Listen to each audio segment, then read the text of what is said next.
I know that like was a good blend that I wasn't going to do it.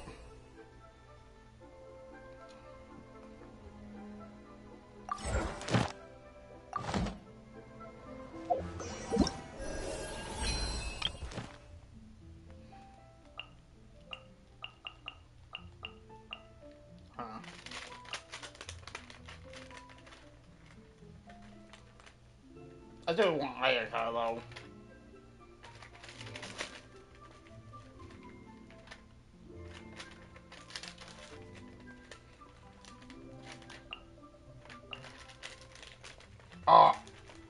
Oh, hold up.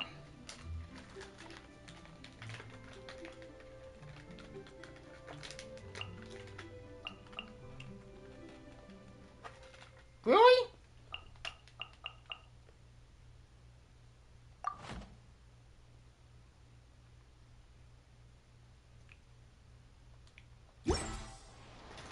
Oh.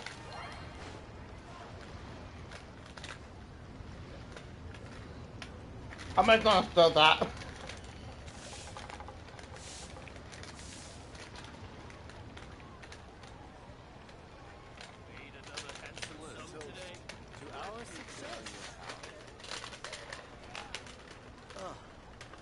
What should I try this time?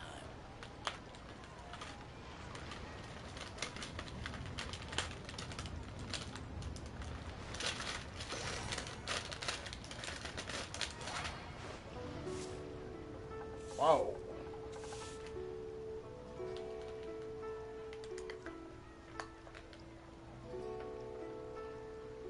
Made another handsome sum today. A toast to our success. What should I try this time?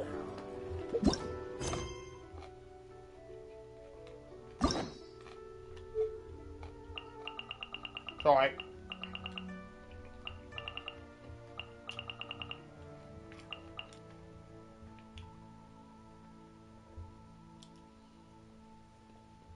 Oh.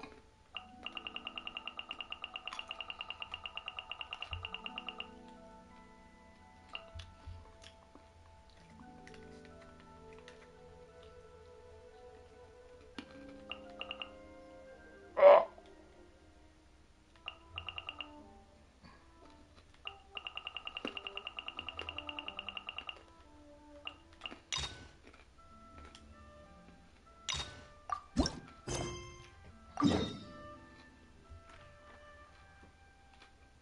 Alright. I'm gonna do some companion quest.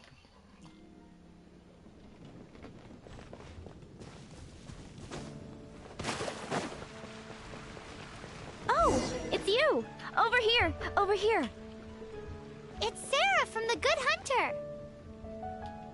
Oh god. Oh, finally, I caught you. Oh yeah, wait. Oh. I don't know what the carrot. I have something I'd like the Knights of Favonius to do for me, and I want you to pass on my request to the acting Grand Master. Okay. Oh, wow. Oh, so it's Jean you were really hoping to see. You are close with her. I'm a loyal flame. Really? It must be a good feeling knowing Jean's got your back. Anyway, what was it you wanted us to tell Jean? Oh, yes. I must apologize for being unable to visit the Knights in person, but the restaurant has been so busy lately. Unfortunately, it's right in this busy season that the route between here and Springvale, which is used for the delivery of our ingredients, seems to have been occupied by the Hilichurls. The problem is that the suppliers in Springvale say that deliveries have nothing to do with them. They're just responsible for selling us the ingredients. That would be great. Please, ask Master Jean to send a party to clear out the Hilichurls from the road to Springvale. Sure. Help at last. With Jean on the case, this will be solved in no time. Thank you. Seems like everyone really trusts Jean. Oh, I nearly forgot. Charles the bartender said he's been having some trouble too. Why don't you stop by and see him on the way? fine. In for a penny, in for a pound is the Paimon way. But this is really stretching the definition of on the way, in my opinion.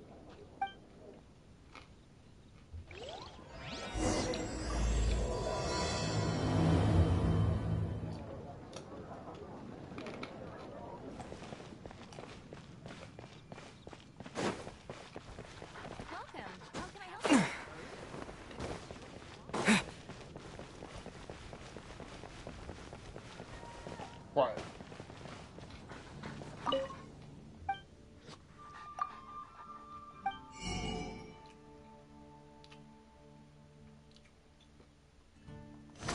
Never mind. What do you think this is, kiddo? A fruit juice store? How rude! Especially since we're here to help! Help? Oh, yes. You're the acting Grandmaster's new hotshot helper, aren't you? That's one way of putting it, but... Great. Tell Jean I need my quarterly tax return forms then. It's time to get Elzer on to doing the accounts again. I must say, though, the tax rate on alcohol in Mondstadt is pretty steep.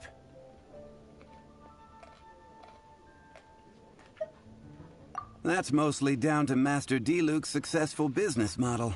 Why are the accounts with Jean? Does she do bookkeeping now, too? Acting Grandmaster Jean personally goes over all the accounts. After all, the wine industry is Mondstadt's main source of income. Jean takes great pains to make sure no detail is overlooked. Paimon never knew that. Jean's job is even harder than it seems. The acting Grandmaster's hard work indeed makes our lives a whole lot easier. We're certainly very lucky, but to put it bluntly, we just take it for granted that that's the norm now. Wow. How do you sleep at night knowing how much pressure you put Jean under? When you put it like that, I do feel quite ashamed. I suppose I should give her one on the house next time she's here. Although, I doubt the acting Grandmaster even has the time to spare for that. Sounds like a poor excuse to deny Jean a free drink. Come on, let's go and see Jean.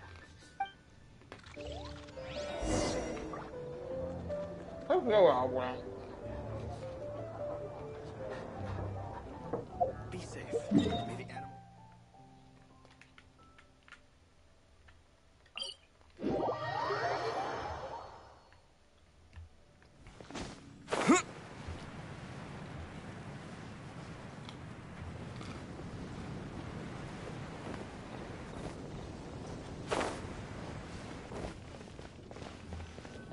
Oh, Margaret.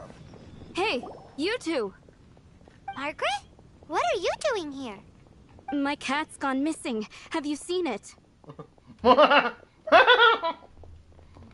No, not her. I imagine Diona's probably still in the tavern. I mean, little Princey. Prince was just home, now he's gone. Oh. Did you seriously think Diona was a house cat? This is a bit worrying. What if Prince can't find his way home?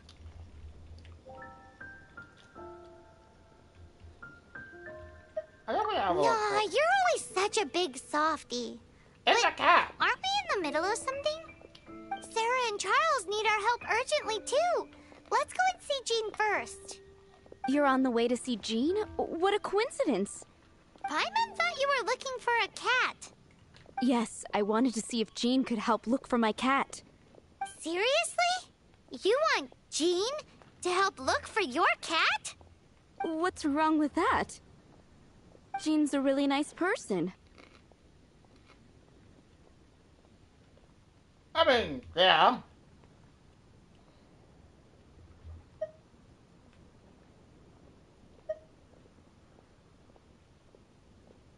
Please mention it to Jean from me. I'll treat you to a brew at Cat's Tail later. I really want to help both. Hey! Hey! Ugh, unbelievable. Guess the case of Prince the Missing Cat is now added to the agenda for our meeting with Jean.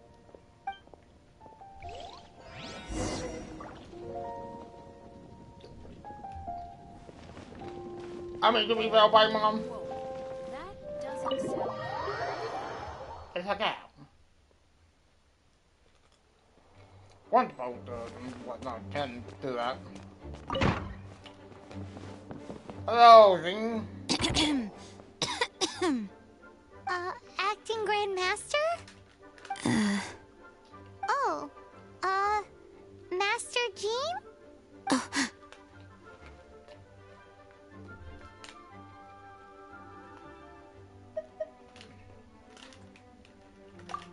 Oh, it's our honorary knight. Sorry, I must have been daydreaming. How can I assist? Actually, it's not us who need your help. It's a bunch of other people. Apparently. I see. Well, thank you for your service to the people of Mondstadt. Long set. I have made a note of these commissions in my files, and I will make arrangements accordingly. Great! We didn't miss out on anyone's commissions, did we? Sarah's Hilly Churls, Charles' tax return, Margaret's cat. Seems that's everything. We'll be on our way then, Jean. Jean, are you okay?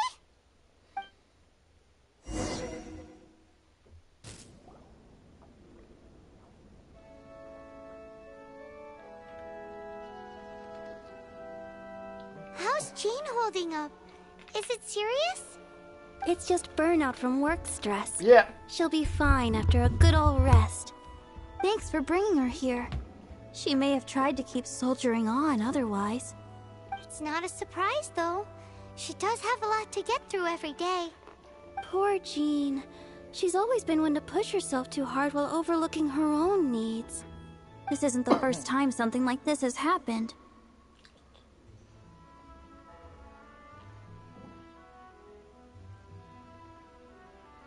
Anyway, you're an honorary knight, aren't you? Yeah. While the master is down, the knights should share her burden, no? That's a very good point, but shouldn't one of the fully qualified knights do that? Jean has so much to do. An extra pair of hands can't hurt. You should go and check in at the headquarters. Jean will be fine with just me here. Paimon feels like she's trying to get rid of us. Why is that? I don't know. Nothing.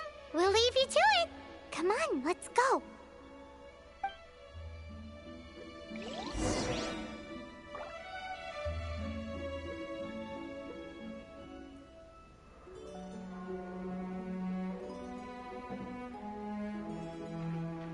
I already told you. I can take care of Jean on my own. Please help Jean out by completing her tasks. I believe you. I believe you. There's a... You're going to go... But two... This isn't a conversation for children.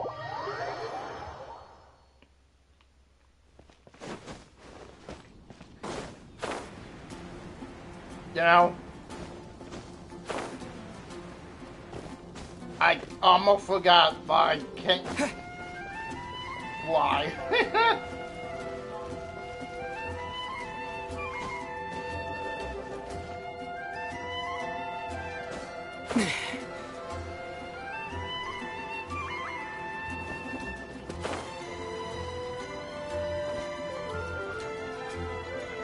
Oh, it's Kaya. Oh! I've been waiting for you. I have been informed about Jean falling ill. On behalf of all of the Knights of Favonius, allow me to express my sincere gratitude for your assistance. So courteous and polite. This isn't the Kaya Paimon knows.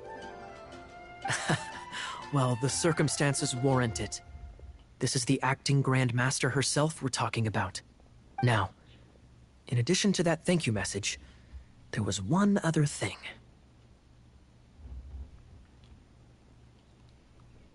The what? It's like you read my mind. We have quite a connection, don't you think? Things like helping to fill in for Jean. Right.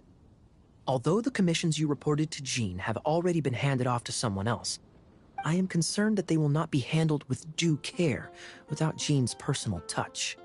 So I am hoping that you can help out where you see fit. I will feel much more at ease knowing that the honorary knight is personally overseeing these cases. You can flatter us all you want, but answer me this. Why don't you do it? Oh, I have far more important matters to attend to. There are so many things to prepare. Fine then. So it's Sarah, Charles, and Margaret's stuff you want us to help with, right? Those are the ones. I appreciate the help. See.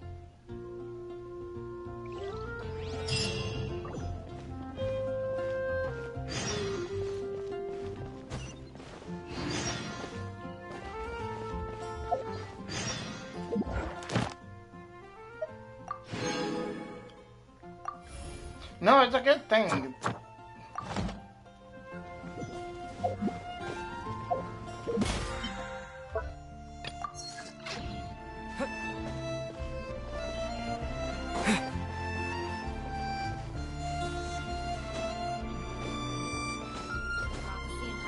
Wait. Oh, wait, Venti. So, yours is the cat that went missing. Venti! Have you come to help? Me here to help you? Why, on the contrary, it is I who needs the helping. But Paimon just saw you talking to Margaret about Prince. Aha! So, Prince is the name of the feline fiend who thieved my spare astral iron strings. Though it gladdens my heart to see that the free-spirited ethos of Mondstadt is alive and well in creatures great and small, still, it's a bit audacious. Prince is a mischievous little rascal, all right. Indeed. Just like Barbados. Yes, quite. Now, let's see about getting ourselves an audience with His Little Highness Prince Rascal of Mondstadt. I have a performance tonight, and without my spare strings, I shall have to disappoint my audience. What would a kitty cat want with lyre strings anyway? Everyone knows cats go crazy for a ball of string. What? I mean, it's true. These lyre strings are made of astral iron, which contains animo energy. That makes them extremely durable, so I normally just roll them up in a ball to make them easier to carry. That's a trick of the trade from a traveling bard. The strings contain animo energy? That'll help us. It's time for you to use your elemental sight again. I'm unsure there must be some elemental footprints or something. Thank you all. Prince should be somewhere around the marketplace or the residential area. It's a black cat you're looking for. Oh, take this fish. It's Little Prince's favorite food. Maybe it'll help you find him.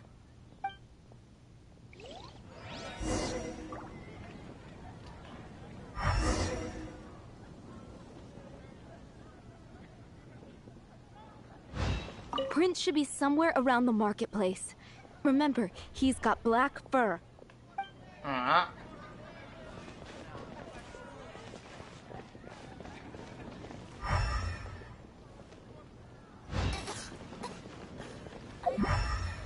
Don't want to add to Anthony's strings.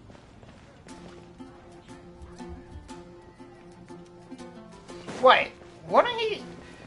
Because I remember seeing the crash before.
Am I blonde?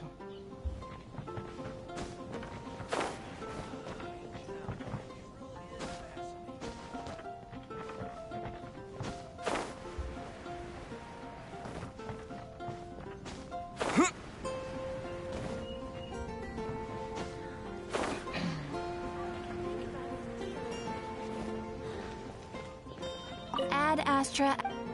Sorry, Kathleen. Thank you for complete. Ad Astra. Wait, why was there anything new? Ah, traveler. You have come at just the right time. I have something for you. You're certainly very familiar with the kind of work we do. But I'm afraid this has nothing to do with any. Please take this brand new Adventurers Guild notebook. The Adventurer Handbook is for recording details of your completed commission, whereas this notebook is for recording the marvelous people. I hope it will be of safe travels. Yeah, thank Catherine.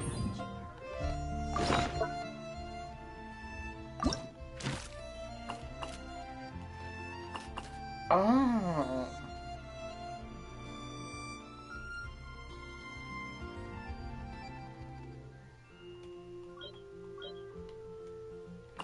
Okay. I see, I see.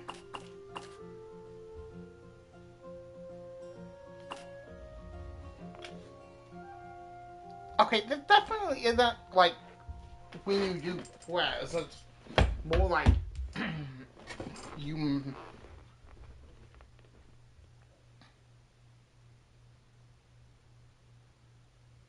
Oh.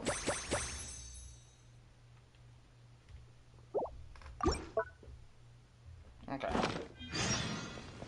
Thank Catherine.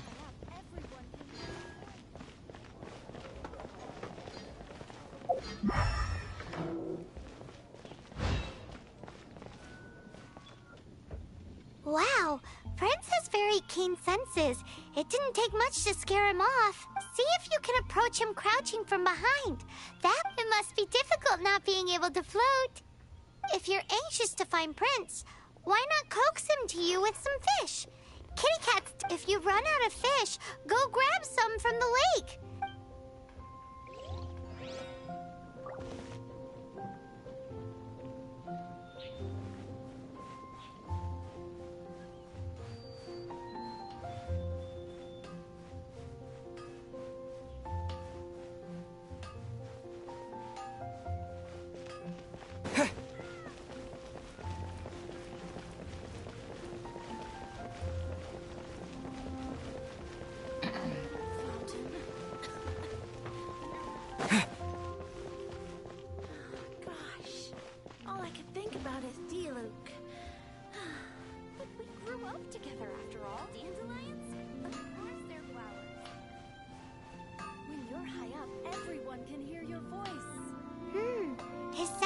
Keener than we thought.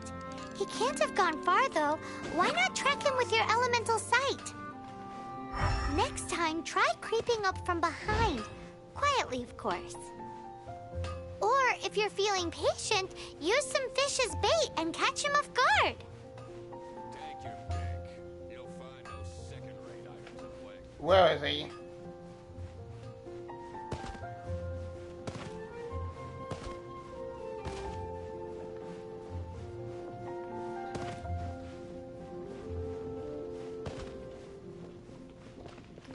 Oh, so stupid.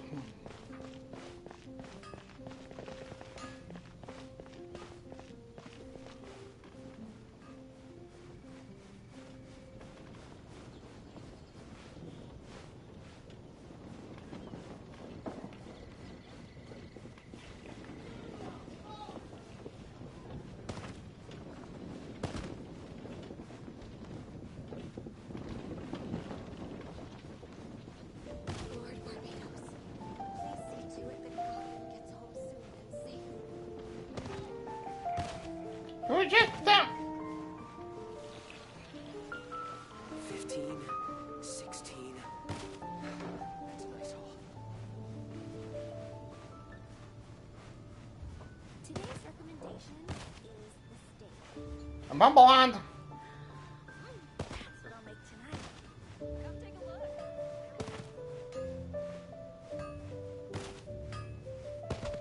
Because he went this way. Hard work is all there is to the craft.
Really, game?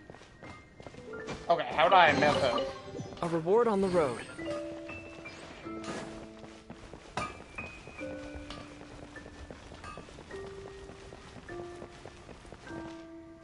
Oh, there he is.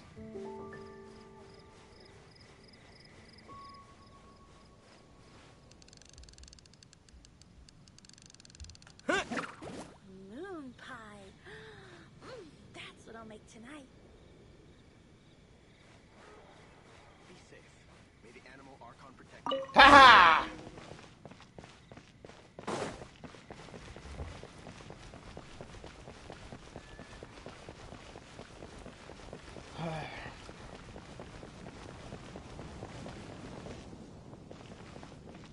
Hey, I'm also Vinty. You better go.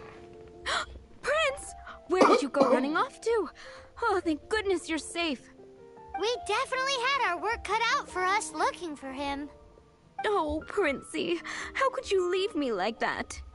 Looks like those two need some time to themselves. And here are your astral iron strings, Venti. You found them! Wonderful! I was not optimistic they would turn up. I dare say that a private performance played using these very same strings would not be an excessive way to show my gratitude.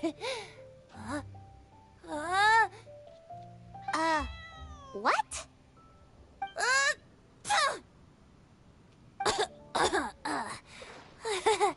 Apologies.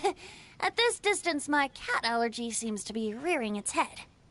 Oh, now Paimon gets why you didn't go looking for your strings by yourself?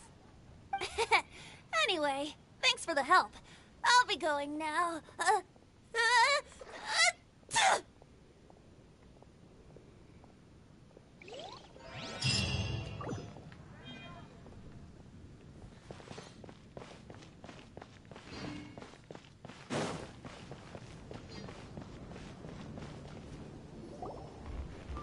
Those I'll set off right away.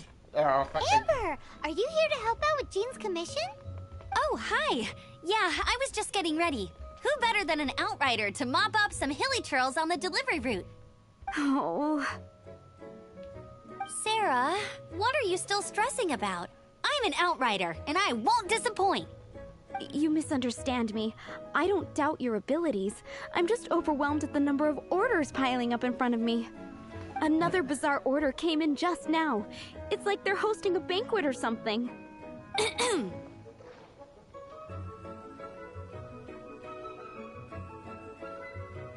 I get out with the Really? cooking. You don't mind helping? That would be wonderful. You really are the good hunter's guardian angel. Yeah, well, those hilly churls are going to be a handful, too. Well, why don't you take this order? Start by getting the ingredients. Are you sure he can be trusted? It might end up tasting a bit funky. We're well past the point of aiming for perfection. This is now a fight to save the good hunter's business. A fight? For this dish, we need 3 sweet flowers and 3 fowls. Okay, go and get ready. You too, Amber. I'll be waiting here. Oh, yes, okay. right!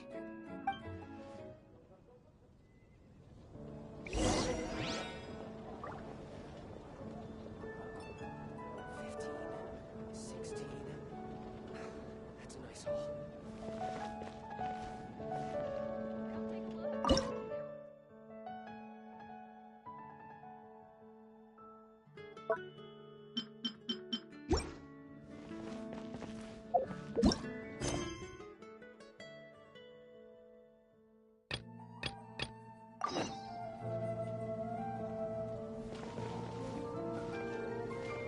Oh, Have you brought me 3 sweet flowers and 3 fowls? Close. Give me a second, Soa.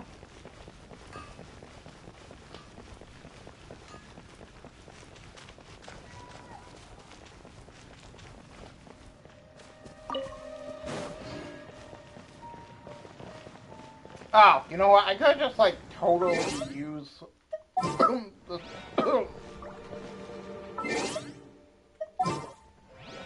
Oh my god, why is this keep happening?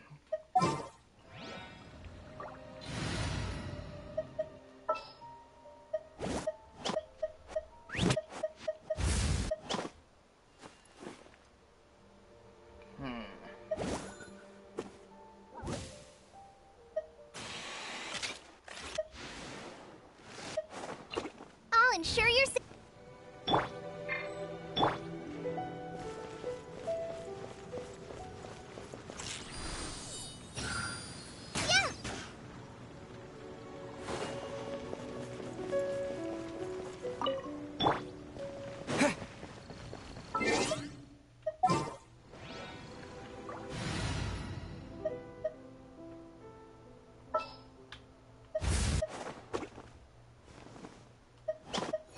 Present.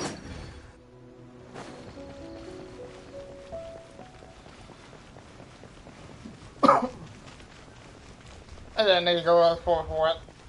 I'm good with that.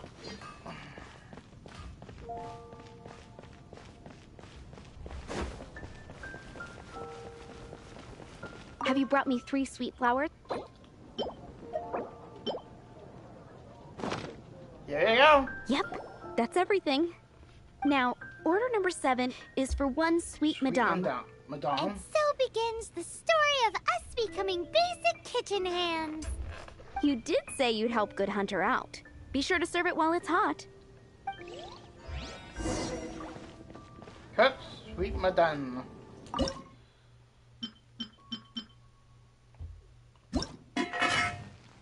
You know, it's a good thing.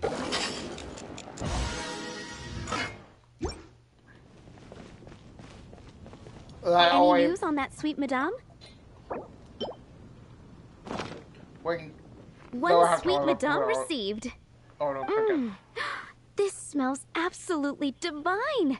This is nothing less than what I would expect from a head chef, never mind a sous chef.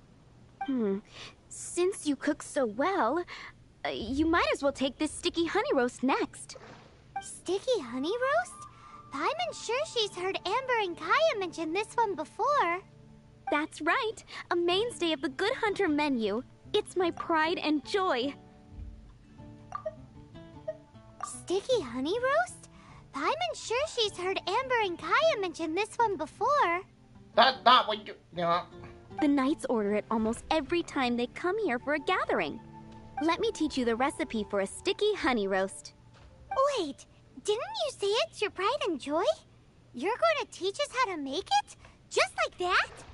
With your cooking skills, I don't think you will be doing a disservice to the Good Hunter brand. As soon as that sticky honey roast is ready, please bring it here.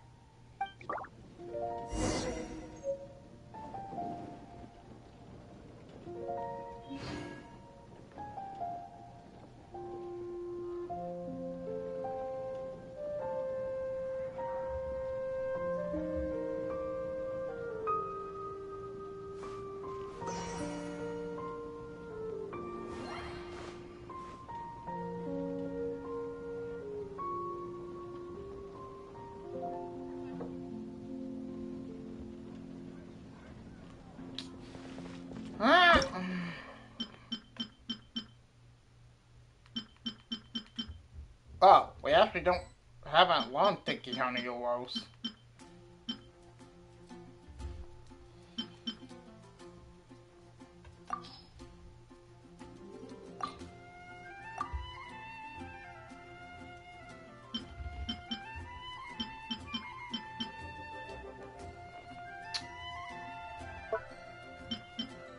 I need 2 sugar.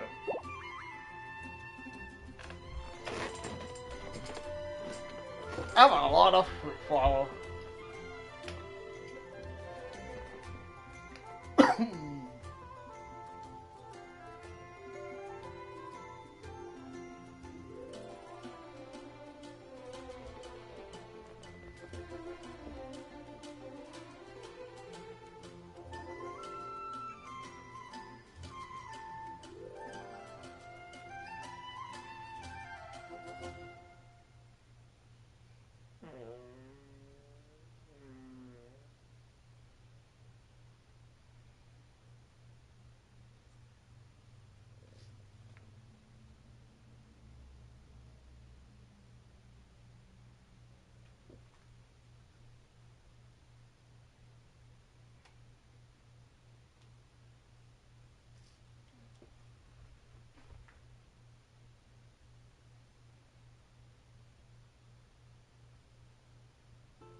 waiting on one sticky honey roast.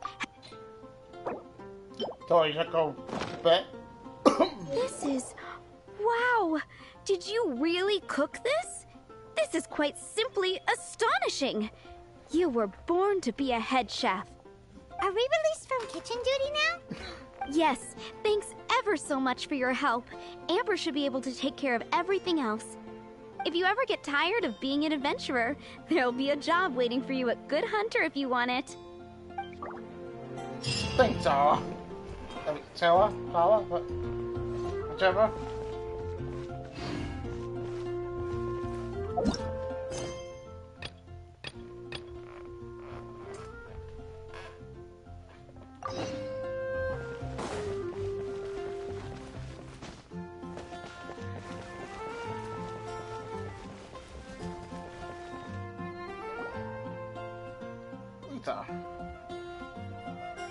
Lisa, are you here about the tax return?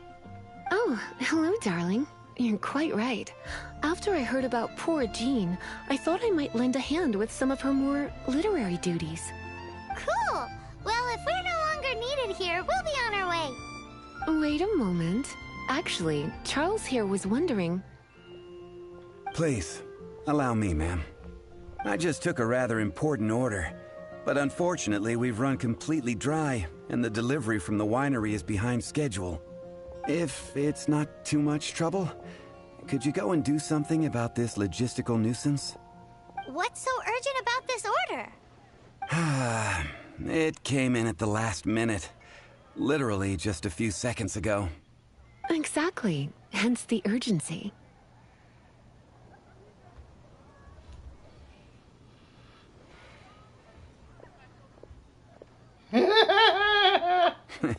I'm positive that next time my boss, Master D-Luke, is here, he'll pick up the tab for you. Sounds about right.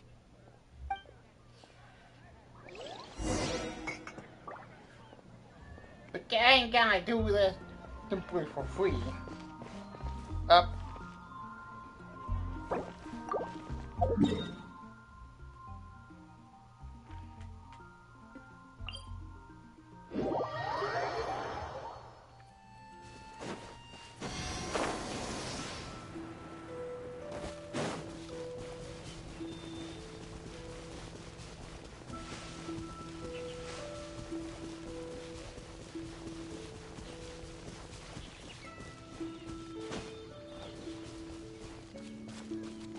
Oh no, this stupid thing.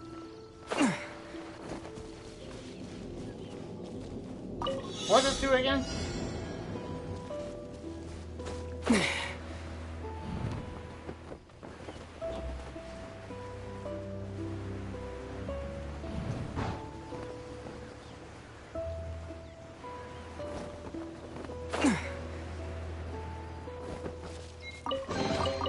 I'll keep this close.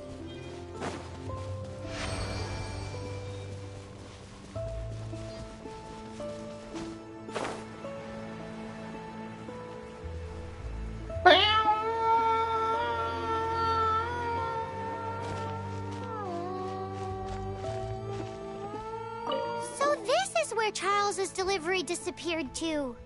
Have you come to rescue me? I've been waiting long enough. In all the time I've been working at the winery, this is the first time I've been robbed by hilly churls. If you'd taken any longer, I don't know what I would have done. Fear not! My friend here is a hilly churl exterminator extraordinaire! Just as well. Then please escort this transporter to the end of the road. And be careful with it. Just beating up the hilly churls is not the aim here. You'd better make sure the goods stay intact because I certainly don't have the Mora to replace them. I'll be waiting up ahead.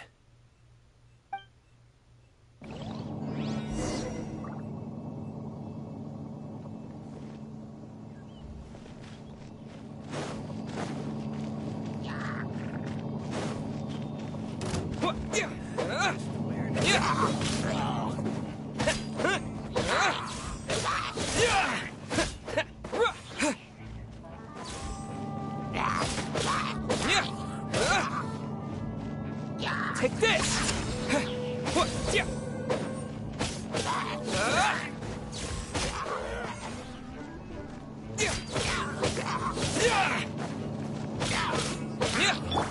with the sun!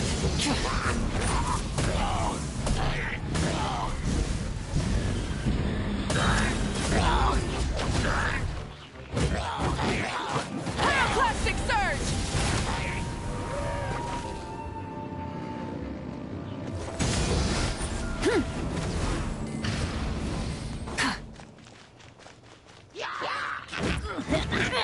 Swift and merciful.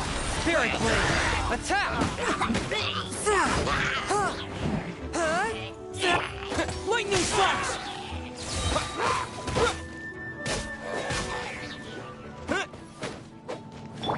Light it up!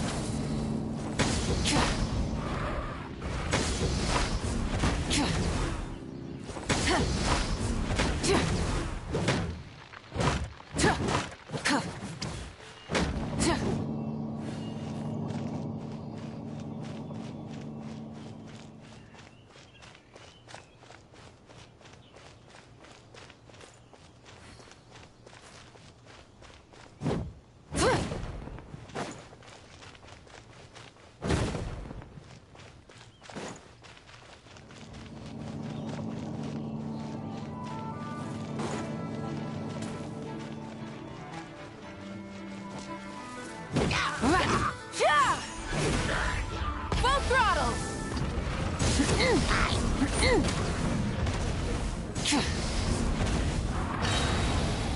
Wrath from the sky!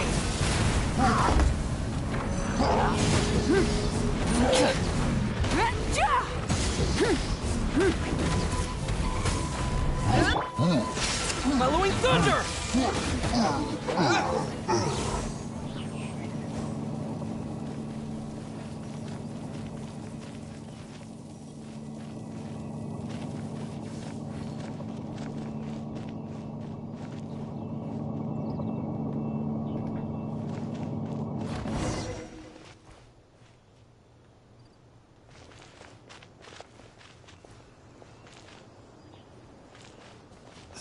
They're all gonna rot if I don't deal with them in time. Thank you, my friend. I thought I was in deep trouble this time. It's a good thing you showed up. I'll put in a good word for you with the gentleman at the winery. I think we're finally finished with the commissions we were doing for Jean. A day in the life of Jean really is hard work. Wonder how she's feeling now. Let's head to the cathedral and pay her a visit.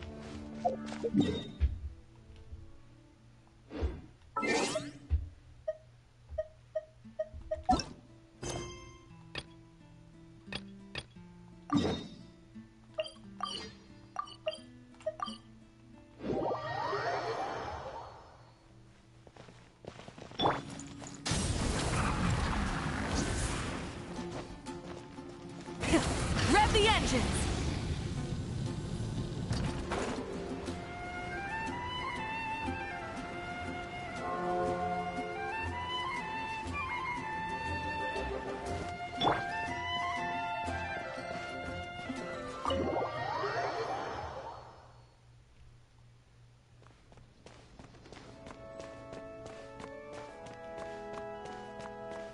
Oh no. Where is she, Papa? Hi, Barbara. We're back. Welcome back. You must be exhausted. I'm sure you up here. Oh, it's nothing. Looking after patients is all in a day's work for me. Jean has regained consciousness and should be back to her normal self soon enough. That's great news. Let's go and see her. But she just left the cathedral. I tried to tell her she needs more rest, but she wouldn't listen. She tried to act like she was fine and kept saying she wanted to get some fresh air. I bet you she's gone to Lady Vanessa's place again. Where? Oh, that huge tree at Windrise? That place is dedicated to Mondstadt's hero, Vanessa. Jean goes there whenever she feels lost and confused deep down inside. Barbara, that's some pretty personal stuff. How do you know so much about Jean's innermost thoughts? Jean, mentioned it to me, you know, before she left. That's what I'm worried about too. But I still have work to do here. Don't worry, we'll take over nursing duty for now. Great. That puts my mind at rest. May the Animo Archon protect you. And Jean. And you. That Jean doesn't... is not as strong as she comes off. It's so good that you're here for her.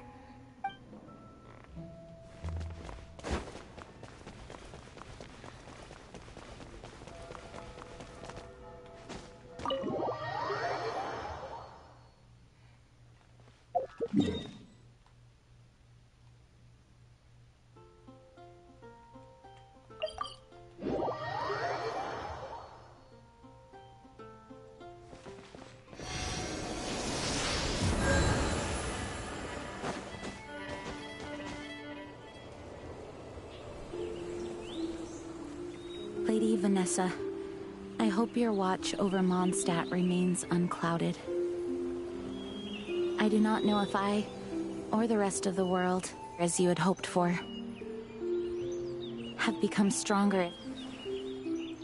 Huh?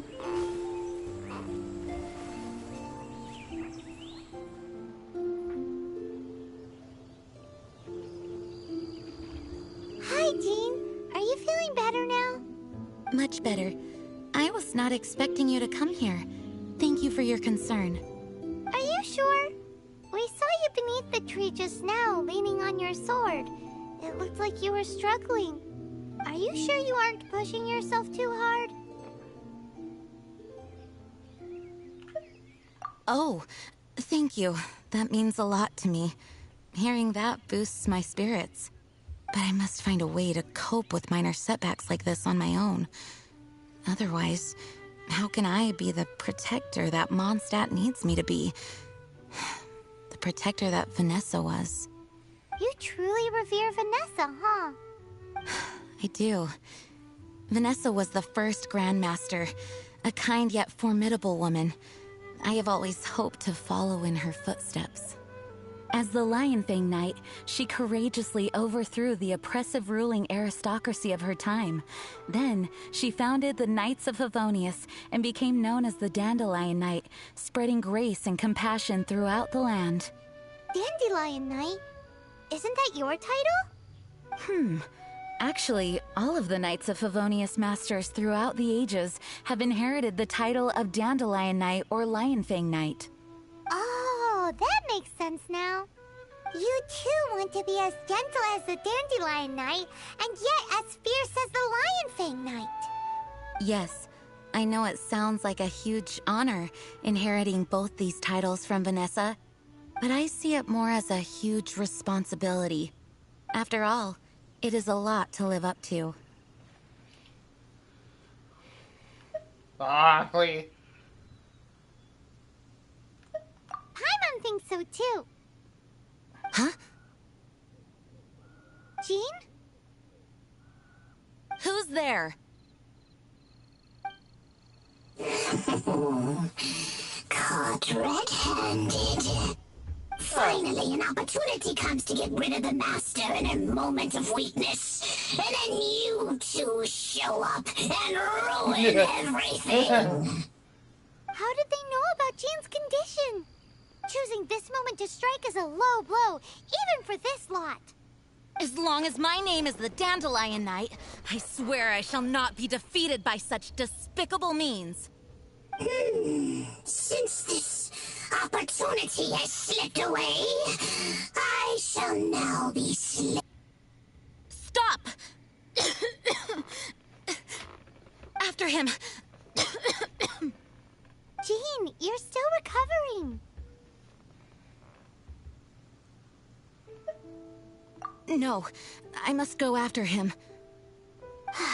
Jean, you can't keep doing this to yourself. Why can't you trust us to handle it? I do trust you, but to let an enemy get away like this would be a major dereliction of duty. Fine, but at least let us go with you. Thank you for your understanding. I will graciously accept your help.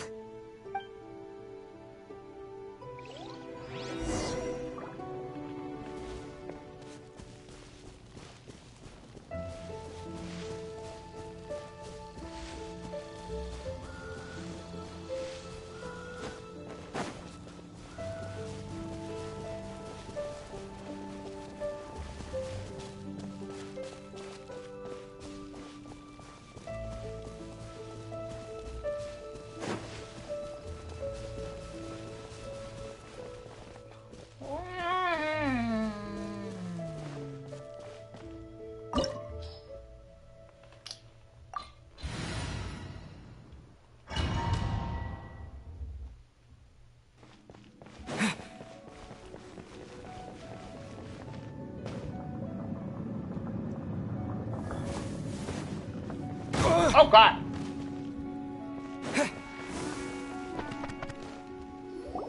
Are you hurt? Ugh, darn him and his traps. How badly are you hurt? Oh, one of my own being injured because of me is the last thing I would wish for. Let me handle this alone. No, you are in no state to handle this alone. We're coming too. Okay, but before we move out, at least let me heal everyone with my dandelion breeze. Thanks. You're amazing.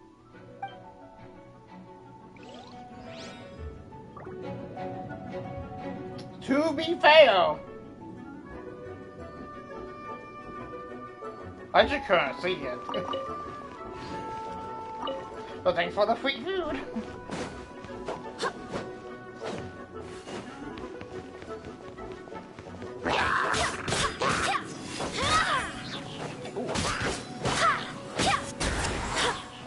Oh.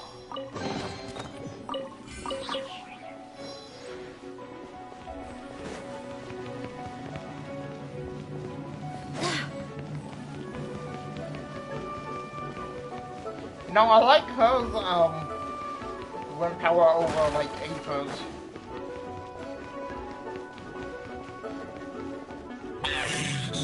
Looks like our fate finally arrived. You can chase me this far.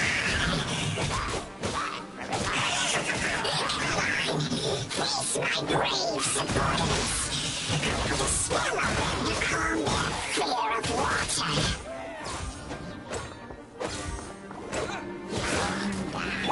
Rise with the sun!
Lightning flash! Yeah!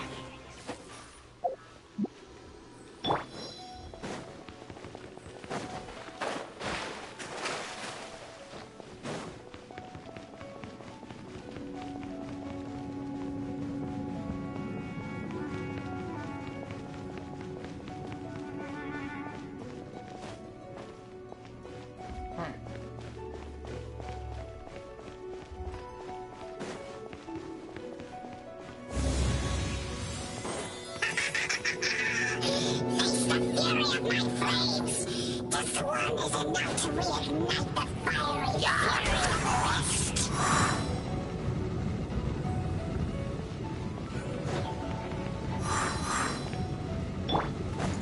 Light of the blazing sun!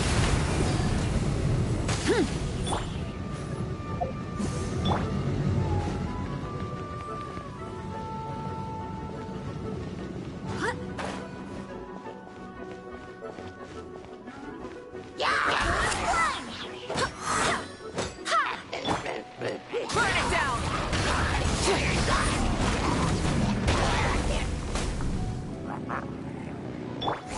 Barbados, guide us.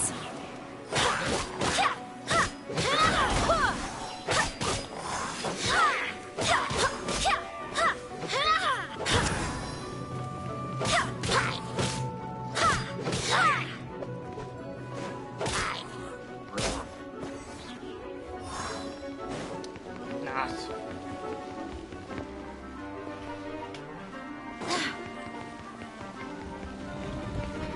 She's so fast.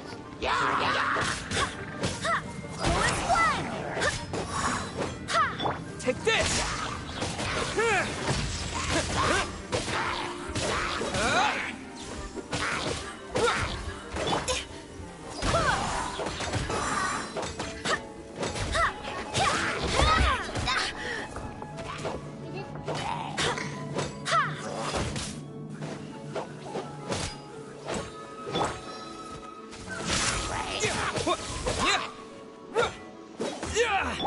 with my blade. Submit for judgment.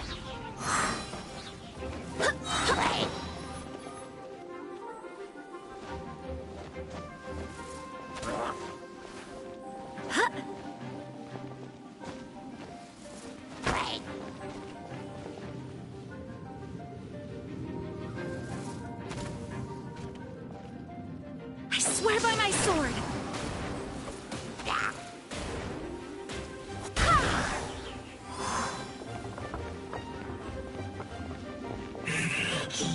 Looks like our fates are intertwined.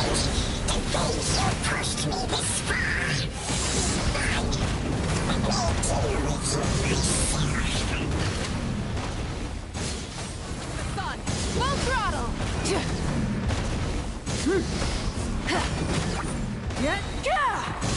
Wrath from the sky!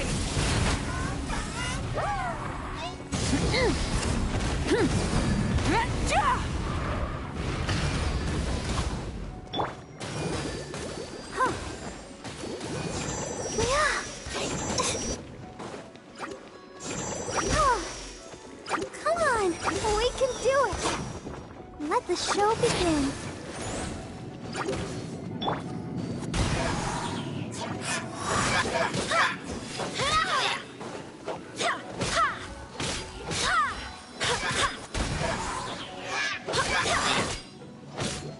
From whence you came, swift and merciful. Ouchie! Go, Barbara, go! Oh. Yeah.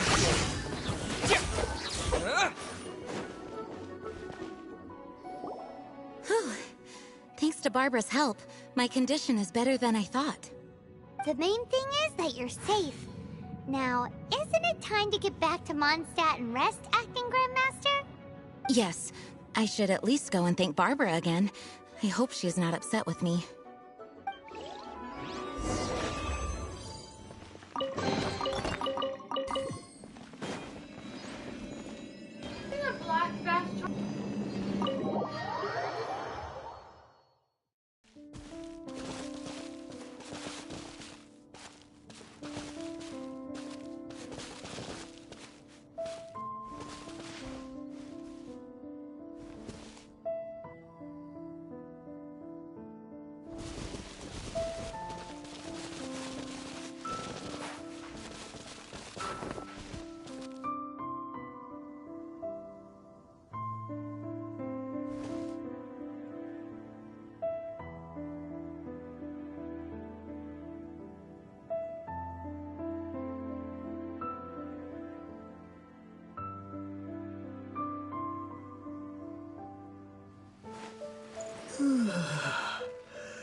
Master, you finally returned.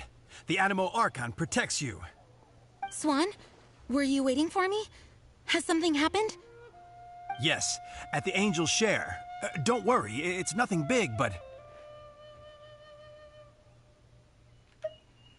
Okay, I know I said it's nothing big, but... Alright, how can I put this? They just really need the acting Grand Master. Huh? Well, if you say so, Swan, I will go. I should not let the other knights down. It's fine. Now that I have had the chance to stretch my legs, I feel much better. Oh, great. Thank you so much. You really saved me on this one. For goodness sake, what is happening to the world? Swan used to be the most honest fellow. Now he's dumping things onto Jean. Well, Swan was clear. Maybe it is an emergency after all. Let's go and see what this is all about, shall we?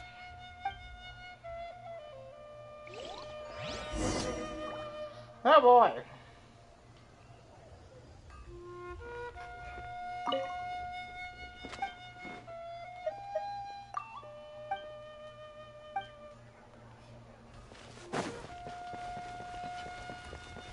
Can't you give me a better price?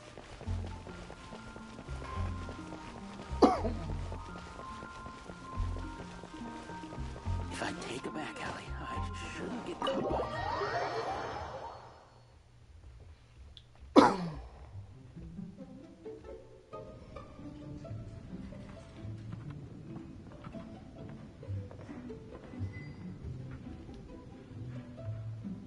Oh, what's all this?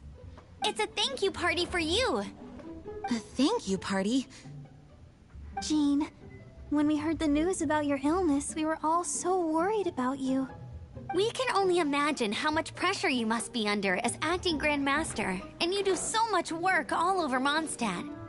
We thought that since you so rarely take any time off, we'd take this chance to throw you a party. Enjoy yourself, Jean. After all, you'll never let us do this once you're back at work. Jean? Huh? Is this Jean when she's shy? I've never seen her like this. It's easy to forget that outside of work, Jean is just a normal person, like anyone else. This is just all such a surprise. Thank you, everyone. This really means so much to me. Well, it's nothing compared to the amount of work you do for all of us, day in and day out. But there are so many things I still need to do. Fear not. We wanted to make sure you could relax and enjoy yourself. So while you were away, we all pitched in and finished off your work for you. Every last task. Did you really? Even the issue with the food deliveries? It was no different from what we see on patrol. A couple of hilly churls. Didn't take much to get rid of them. And the tax returns? I spent so much time doing library admin. A few more pieces of paper to deal with was really nothing to worry about. Well, what about Margaret's missing cat? Are you kidding me? That rascally prince was apprehended by the brilliant honorary knight. And he also reclaimed my precious astral iron strings while he was at it. Enough already. No more thinking about work today. Enjoy yourself while you've got the chance. It is my honor to work alongside you all. Praise be for the Animo Archon's guidance. Speaking of work, it must have been hard work to put all this together. Where did you find the time? Actually, our friend here was the key organizer behind all of this. Me? See all of this food and drink? He made sure it all arrived on time. Not only that, but he cooked each one of these beautiful dishes himself. So relax already. There's no need to be so modest. Of course, we also have Master Diluc to thank for the venue. Otherwise, we would be looking at quite an alarming bill right about now. Despite my initial reluctance to sponsor a Knights of Favonius event in any way, I, like any other citizen of Mondstadt, owe Jean my gratitude for her hard work. Oh, Master Diluc, All right. Jean's supposed to be taking it easy. Stop crowding her. Agreed. Now, let the party begin. Now Diluc and Jean is an obvious ship. It looks like everyone seems to be partying hard. Paimon thinks we should join in the fun. Let's go and mingle. Oh, and Paimon thinks she saw Jean go upstairs by herself. Let's make sure the woman of the hour doesn't get left out.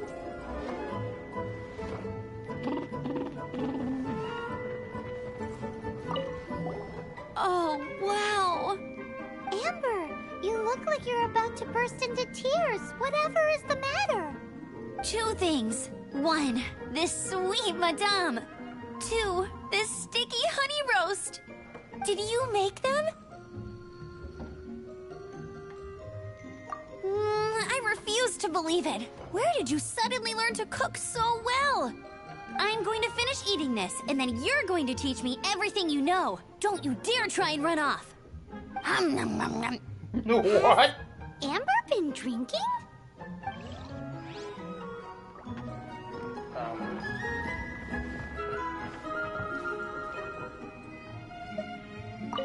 My word!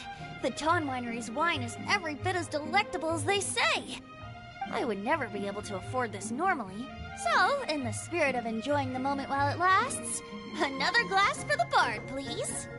Venti can drink a frightening amount. Ah, hello! I didn't see you there. I blame the wine for monopolizing my attention. Much like my ballads, it deserves to be enjoyed for generations to come. What is this floating sensation I feel? Have I discovered the true meaning of animal power? That would be the drink talking. I hereby declare that every son and daughter of the City of the Wind must be compelled to taste this finest of wines. Here's to good wine!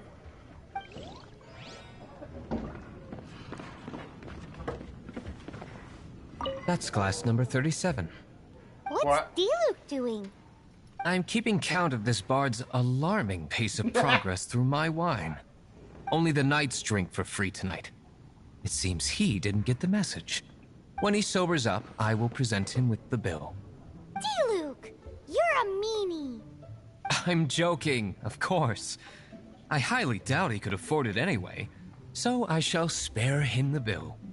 But I must say, the sheer volume of alcohol this fellow can put back is just not normal.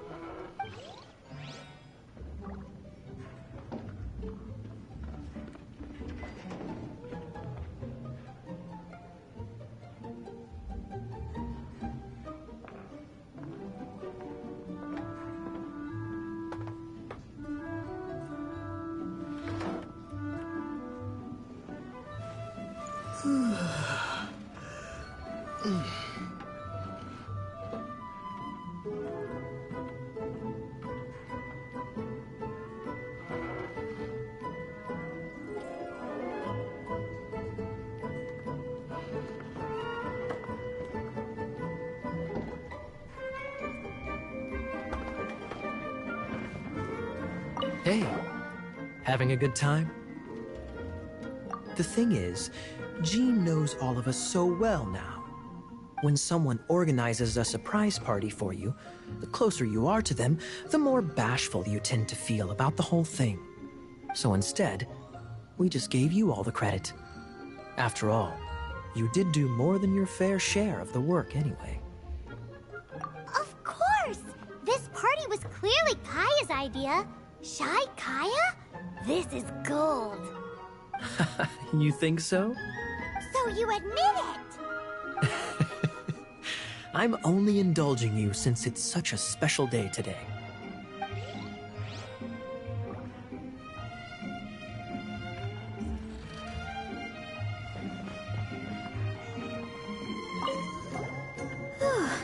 This is quite a lot of excitement considering the idea was to relax and take it easy. Would a drink help you relax? Is there anything without alcohol? What do you normally drink? Oh, you know, I normally mix a few things together, but I always add some bright red. Red? Let me guess. Tomatoes. No, watermelon. Chilies. I add chili peppers. Chili pepper? In a drink?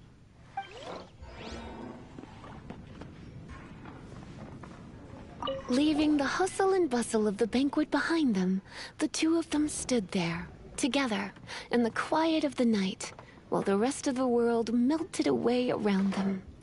Sounds like the sort of thing you'd find in a romantic novel, no?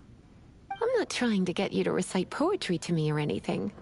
I'm just saying, Jean went upstairs to the balcony. Alone. Now's your chance.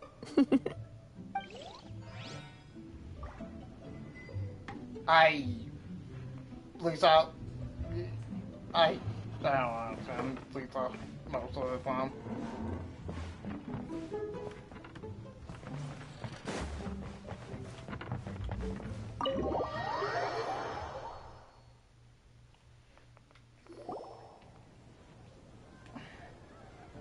Oh, Yeah.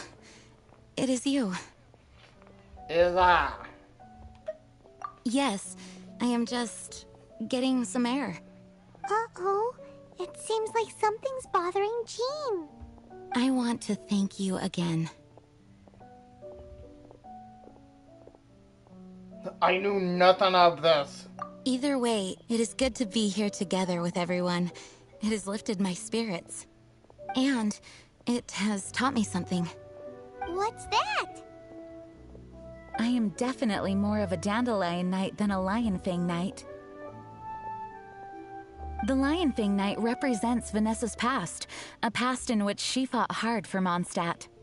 But it was the dandelion knight that represented her hopes for the future, a future belonging to the newly formed Knights of Favonius.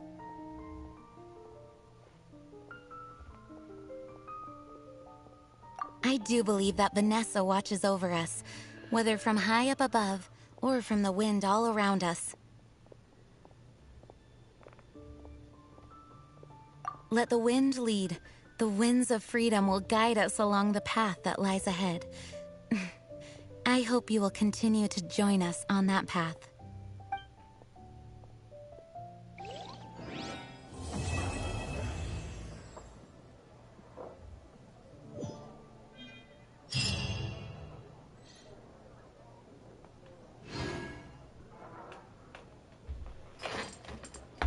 Gabby.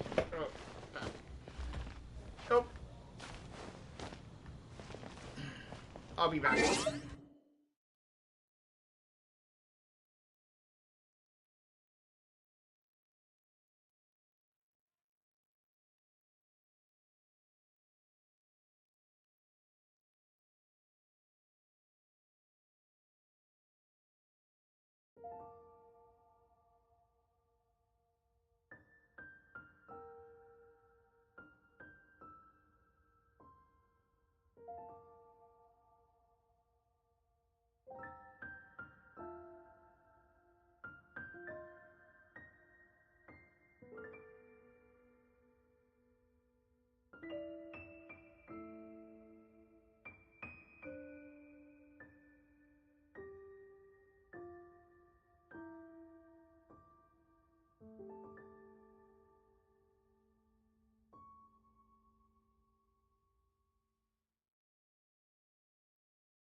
lagging back.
Wait a minute, that's not Hida's quest.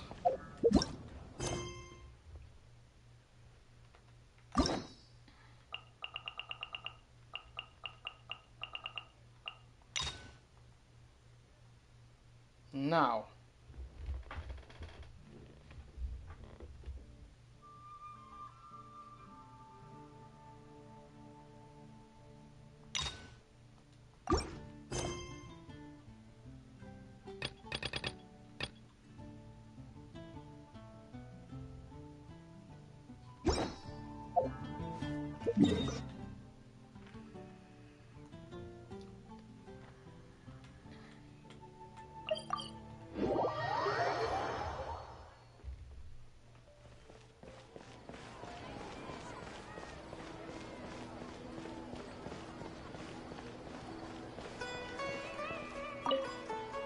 Oh, boy, perfect. It's you two. I have a commission here that has your names written all over it. In fact, I'd even go so far as to say you're the only ones for the job. The only ones for the job? Huh. If our help is really that important, it's probably some Archon-class commission, right?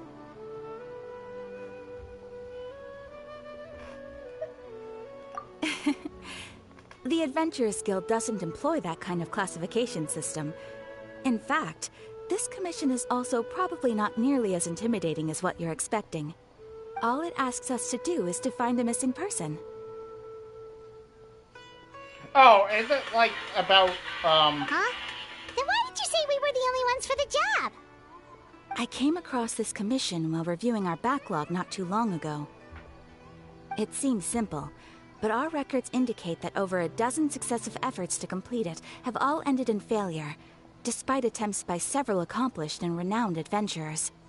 With the reputation of the Adventurers Guild and the performance of the Sumeru branch at stake, it's in our best interest to assign this commission to the adventurer with the highest completion rate over the past few years.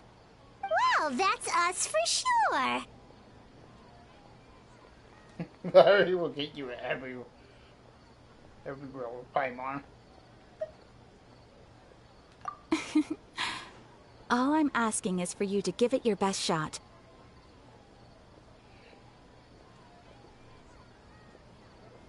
If it proves to be beyond your capabilities as well, I'll talk to the commissioner about canceling the commission. Okay, so who are we looking for? And what is it about this commission that's made it so hard to complete? This commission was jointly issued by the residents of Vimara Village. They say one of their own villagers has gone missing. But the problem is, they don't know the missing person's name. They can only provide information about his general appearance. They're all from the same village, but they don't even know his name? If so many adventurers have failed to complete this commission, maybe this missing villager doesn't exist at all. Could it be some sort of a prank or something? Unlikely. Several villagers came by to issue the commission, and judging by their appearance and tone of voice, they seemed incredibly sincere. It certainly didn't seem like a joke to them. Besides, putting up a commission requires a processing fee. There aren't many upsides to a prank that costs Mora to carry out. Okay. In any case, it would probably be best to go to Vimara village and ask around first. The Adventurers Guild does have some information on hand, but I would say anything you can learn directly from the villagers would be far more reliable. The best way to avoid misdirection is to go to the source. Alright then, let's go! I'm starting to get really curious about this whole thing.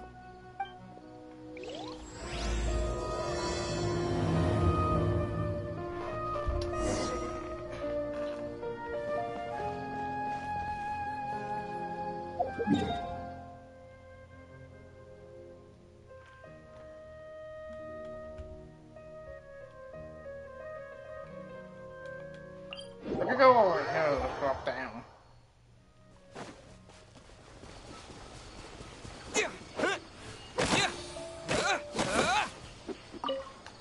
Right. Wait. God damn.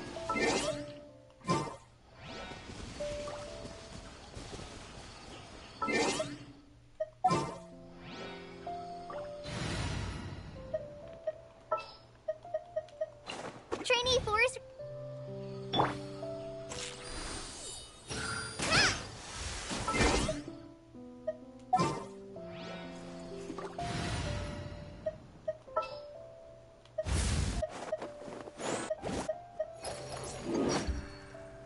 My demon expelling mantra.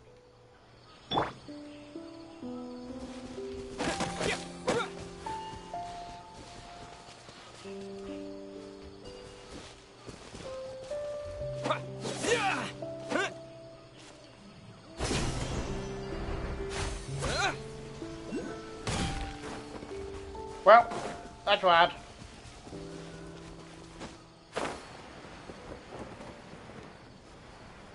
We made it to Vimara Village!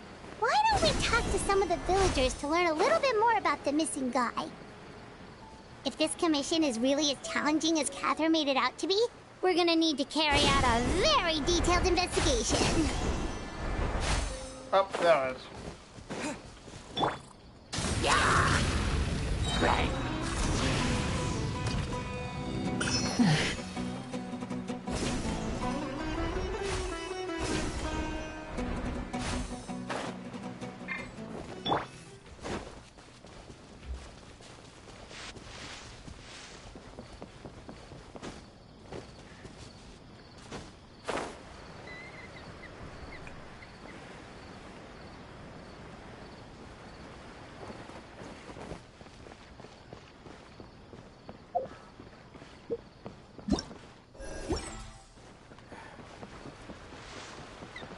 Hello! Hello there. You looking to buy something? I do business in this area.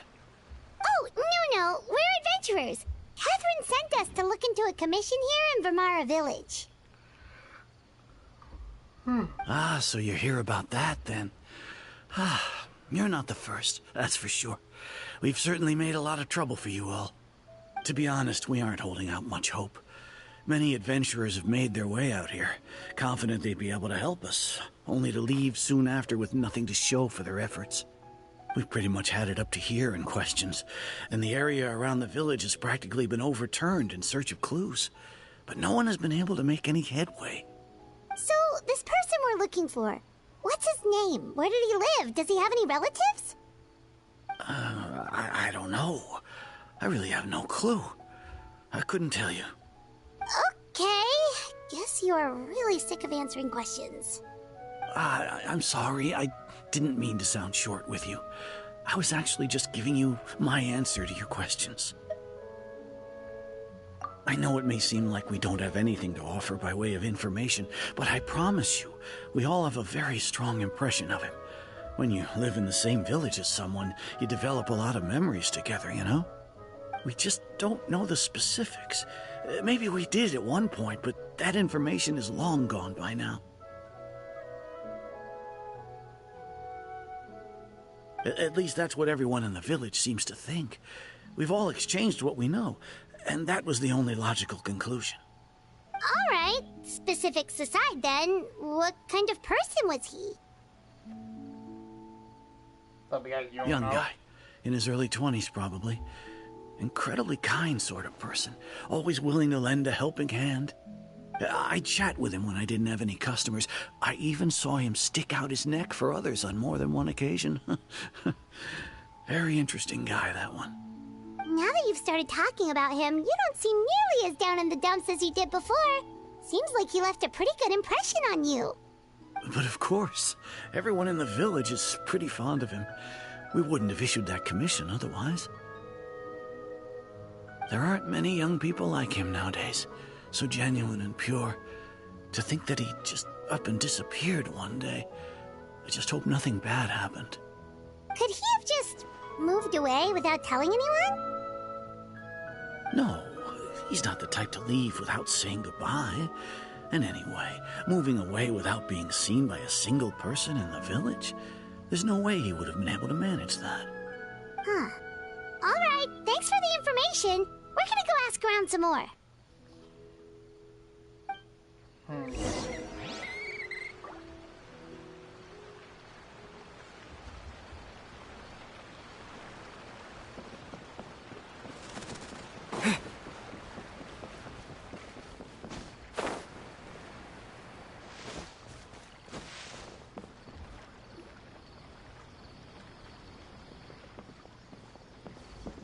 It's that guests I hear. Hi, Grandpa Amadea. We're here to help you look for the guy that's gone missing. Ah, so that's what brings you to these parts. Coming all this way for our sake. That's so very kind of you. With your help, I trust that young man's case is in good hands. Could you tell us a bit about him? Of course. I'm happy to help any way I can. With my failing eyesight, I'm afraid I can't offer much about his appearance. But I do remember hearing the sound of his voice. Not recently, of course. That loss has left me feeling quite empty. I don't think his parents are still living in the village. But somehow he never seemed lonely. In fact, he was usually the one offering companionship to others. He would often take time to visit the elderly or play with the orphans in the village. And whenever someone had something on their mind, he was there to listen with open ears. He always knew just what to say. As the village chief, I owe him many thanks. Helping villagers navigate difficult moments in their lives should have been one of my responsibilities. But he was often the one rising to the occasion. Wow, he seems like such a nice and gentle person. No wonder his disappearance affected you all so much. But, you wouldn't happen to know any details about his name, address, or family situation, right?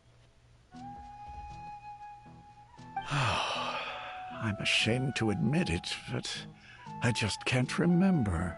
No matter how you look at it, I should know those things. But for some reason, no matter how hard I try to remember, the information just doesn't come. Perhaps my age really has caught up with me this time. It's okay. There's no need to force yourself to try and remember. We'll figure something out.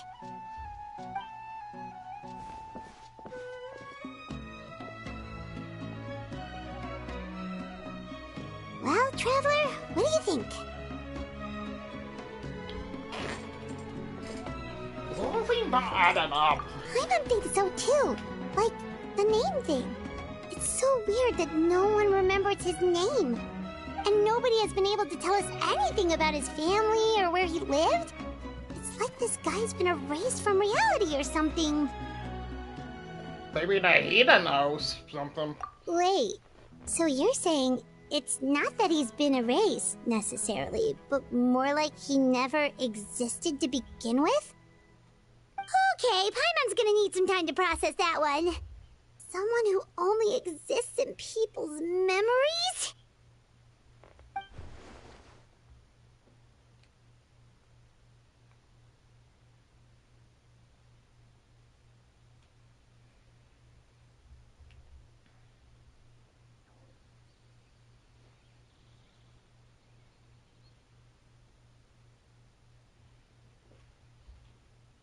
You two are the adventurers who just arrived, right?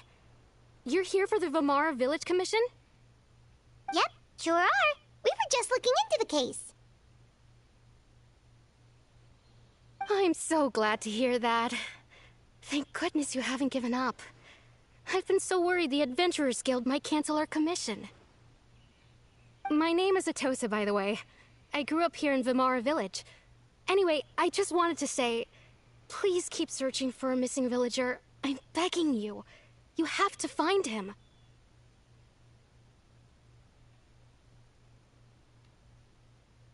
Yeah, no need to worry. We'll give it our best shot.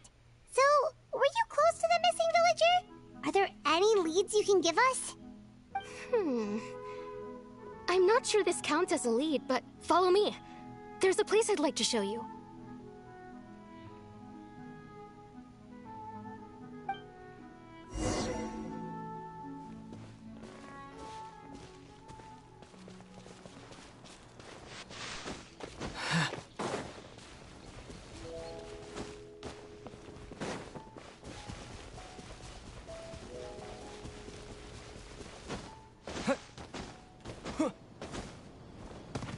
Ow. Ceiling!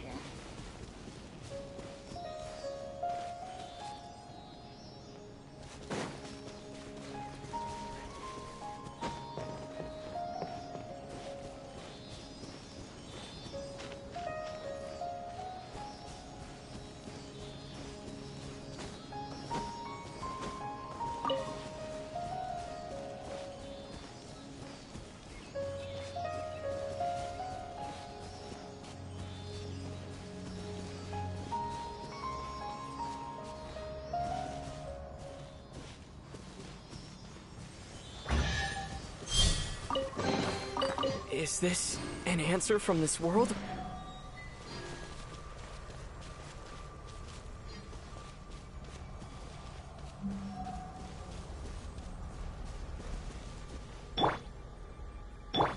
Burn it down!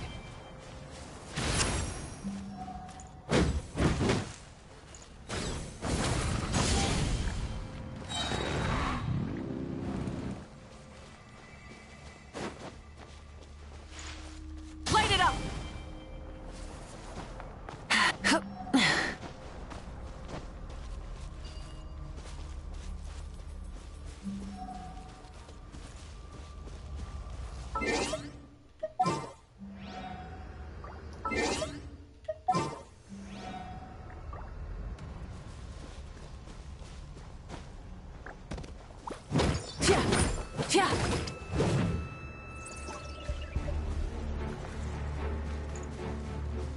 Burn it down!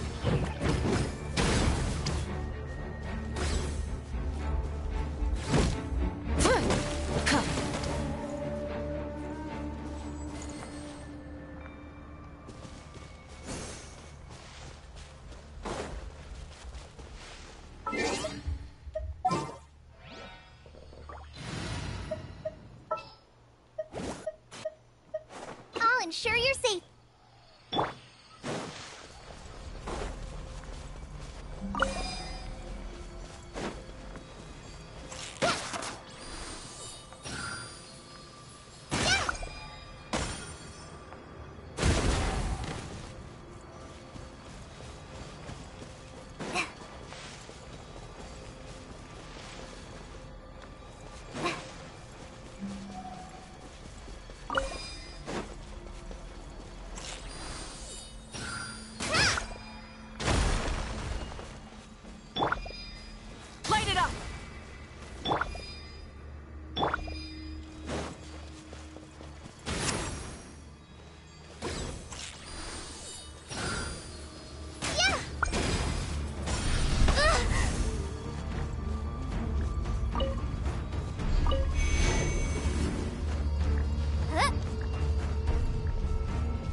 bellowing thunder!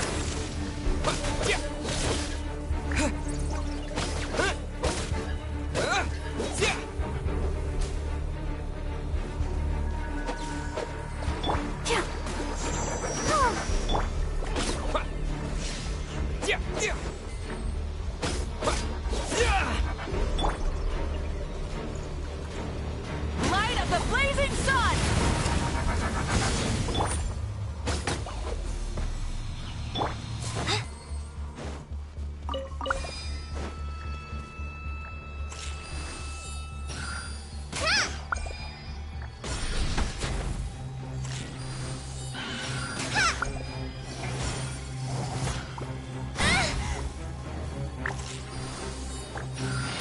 I've been through worse. Take this!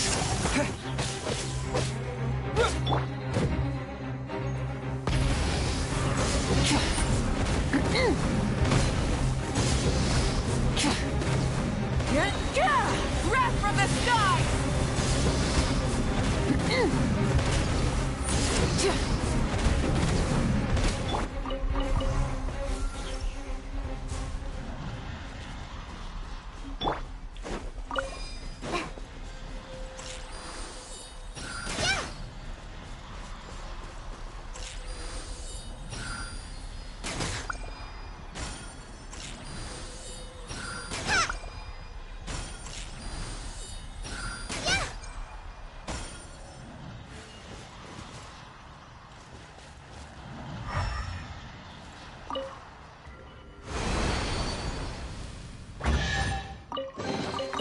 Wow, this is so lucky.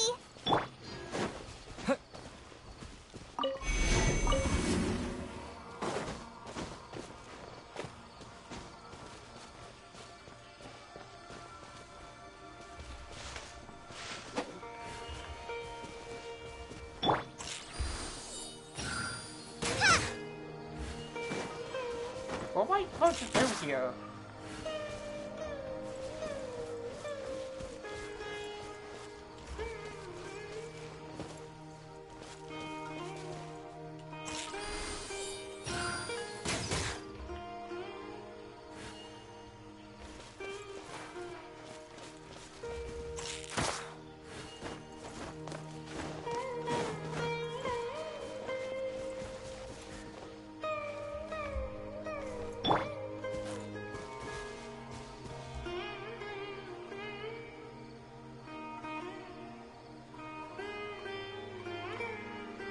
Burn it down!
Time for some training?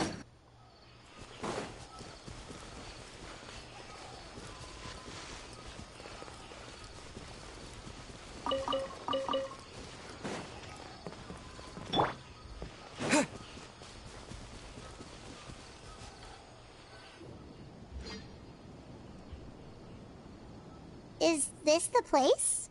Under this tree? Yep. I know it doesn't look like much, but this place is very meaningful to me. It's so full of memories. We used to always sit together under this tree and talk. Sometimes we would look up at the clouds in the sky, or stop to feel the wind against our skin. We could sit there for hours at a time, never realizing how long it had been. I was actually adopted by the people of Vamar Village. the forest rangers found me in the woods as a child. I was surrounded by such good people, and growing up in the village was so lively. Still, there were times when I couldn't help but feel incredibly alone. Alone?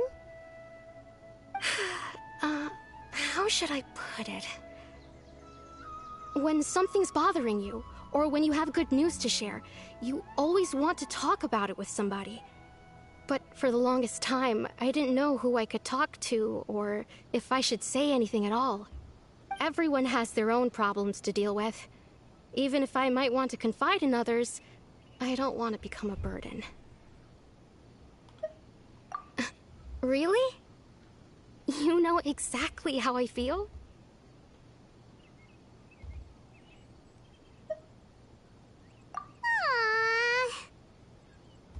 Wow, that sounds really nice. You're quite lucky. When it comes to our missing villager, well, I guess you could say that to me. He felt like both a family member I could rely on and a friend who could really understand me. No matter what came my way, I knew I could always talk to him. He was so thoughtful and pure, and patient too. Whenever I talked to him, he would always seem so interested, as if the things I was describing were just as important to him as they were to me. Ever since he disappeared, there's been so much I wanted to tell him. No, none of those things matters now. I just really want to see him again. Wow, you two must have been really close. Did he ever tell you anything about himself? He mostly just talked about interesting things he saw around the village. He'd share a lot of his own wild ideas as well. Oh, right! I did ask him about his parents once. But all he said was, they're not here anymore. I didn't know whether that meant they had left the village or passed away, and I didn't want to pry. Still not much to go off of. Look at me. Talking your ear off and still nothing to show for it. I'm sorry I wasn't more help. The last time I talked this much in one go was when we were still together. Come to think of it, every time we talked, it always seemed to be around dusk, just like right now. Time always passed by really slowly. Even when it felt like we'd been talking for hours, the sun would still be at the same position in the sky. Well, time always seems to pass slower when you're relaxed, right? What's wrong, Traveler?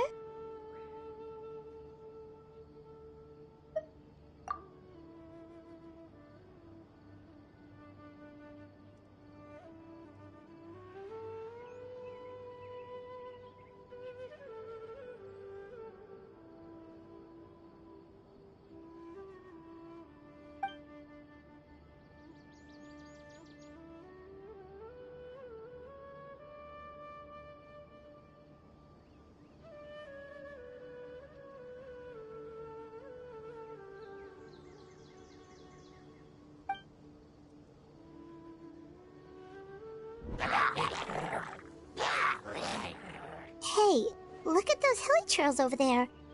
Doesn't it seem like they're acting a little strange?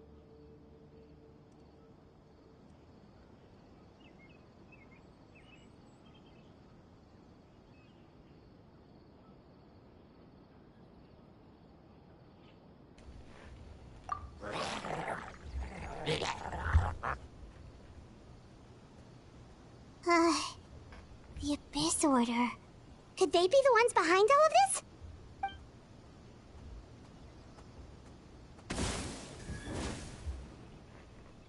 Uh-oh, we've been spotted! Quick, get ready to fight!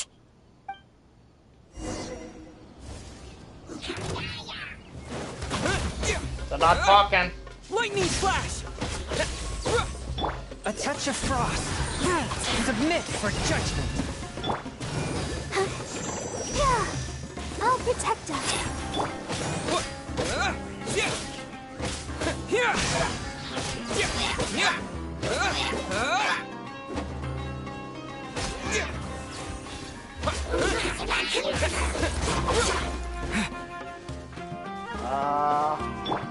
Try and stop me! Light of the blazing sun!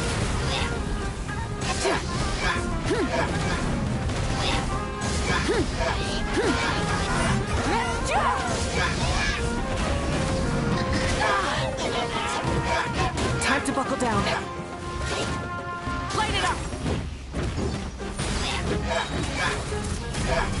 Pyroclastic surge!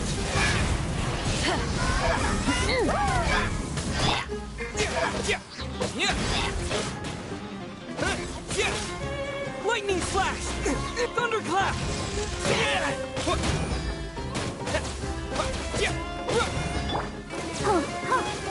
Come on! We can do it! Take this!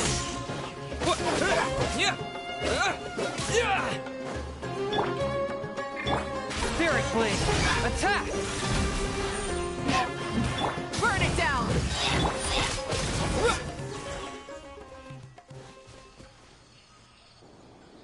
Thank you so much. I wasn't expecting monsters to show up. If you hadn't been here, I'm not sure what I would have done. It was no trouble.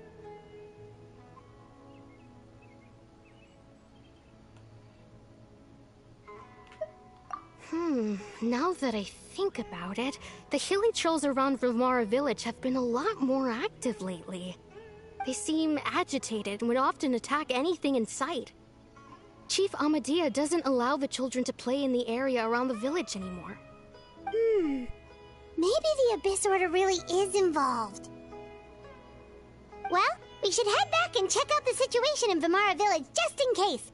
If the Abyss Order is plotting something, that could spell trouble for the villagers.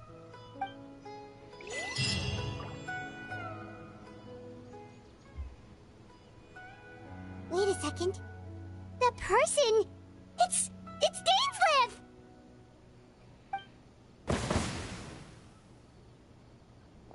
Hey, Dane. Ah, it's you two. Oh, a friend of yours? Yeah. Well, I'll leave you all to it then. I should head back to the village and check up on Chief Amadea and the others anyway. Well, see you later. Yep, see you later, Atosa!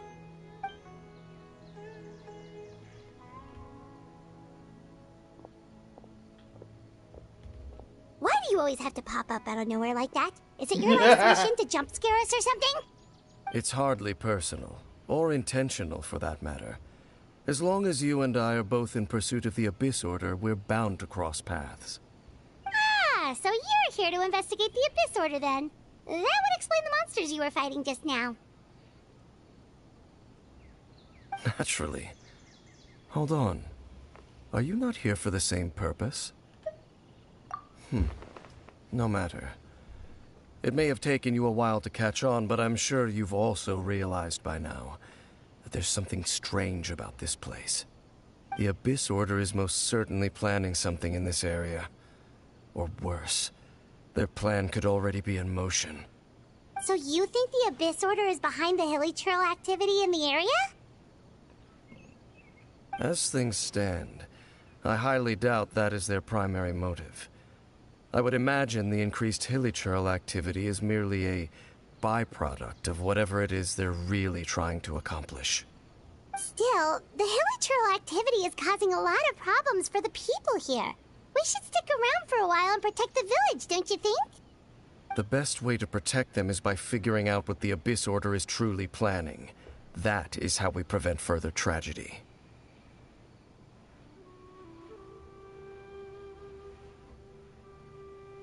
You'll be... And you shall have them. I never intended to hide anything from you. I Don't know. worry. There should be ample time to talk.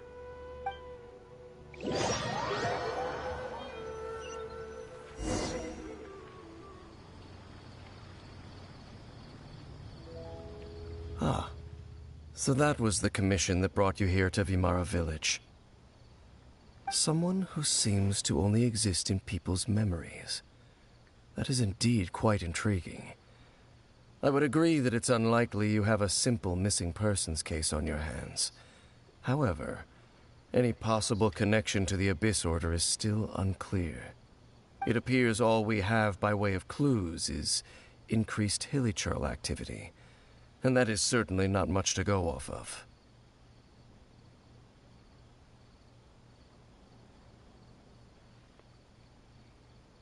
Right! That mysterious voice he heard in his sister's memory. The one who called himself a sinner. Who is he?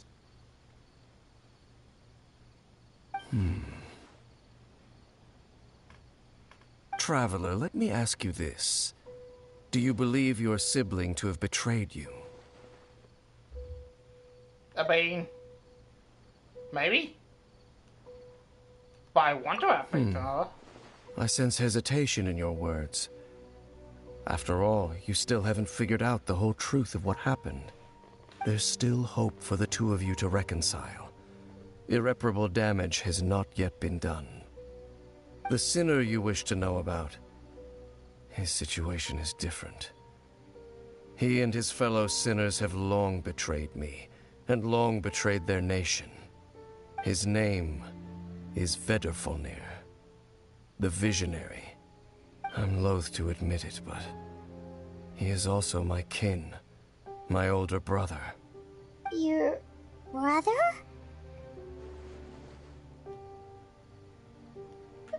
There were 5 of them, the 5 sinners of Khaenri'ah. The wise Roptatyr, the visionary Vedrfolnir, Gold Rhindaughter, the foul Sertologi, and Rehir of Solnari, Rerir. No matter how eroded my memory may become, I will never forget their names. One day, I shall have my vengeance. Wait, some of those names sound really familiar. Rhindaughter is the one who created Albedo. Sertologi is Skirk's master. Oh, yeah. And the one we just learned about, Dane's brother, Vedrfolnir. If he was the voice of the sinner, then the one who inspired Clothar to create the Abyss Order was him.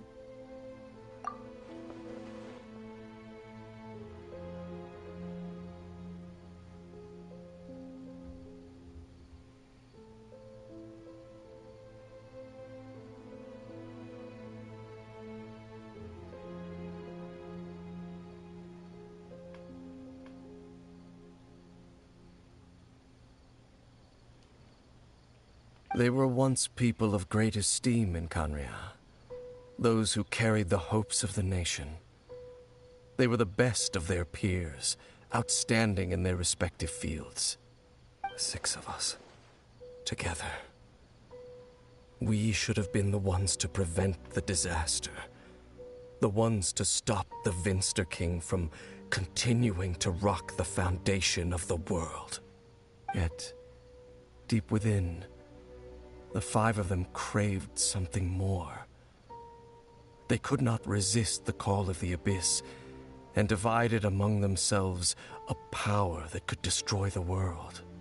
So they became sinners, but also transcendent beings, each in possession of world-shattering power. And when the cataclysm occurred, not one of them stood up in defense of their nation. Not one came forward to prevent the tragedy, and for that, they shall never have my forgiveness. Indeed, if they are not stopped, the day is sure to come when they will also betray the entire world. Of course, as I said, I never intended to hide anything from you. So, Dane, what have you been looking into all this time? I've continued to investigate the questions surrounding the Loom of Fate. It's been quite some time since the initial operation was launched. By retrieving the eye of the first field tiller, we were able to stop part of their plan from coming to fruition. Oh, Paimon remembers! Weren't they going to use it to corrupt Osile and make a god or something? Indeed. However, it's obvious that was just some sort of technical experiment. The eye was integral to their plan, yet somehow, despite failing to obtain it, They've skipped the experimental phase and found some other way to keep moving forward. There are many signs pointing to that effect. Then what should we do? It's not too late, is it? Our most pressing concern is to determine the purpose of the Loom of Fate. From there, we'll be able to deduce the Abyss Order's true objective. Based on the intel I've gathered so far, I suspect the Loom of Fate is related to the ley lines in some way. The ley lines?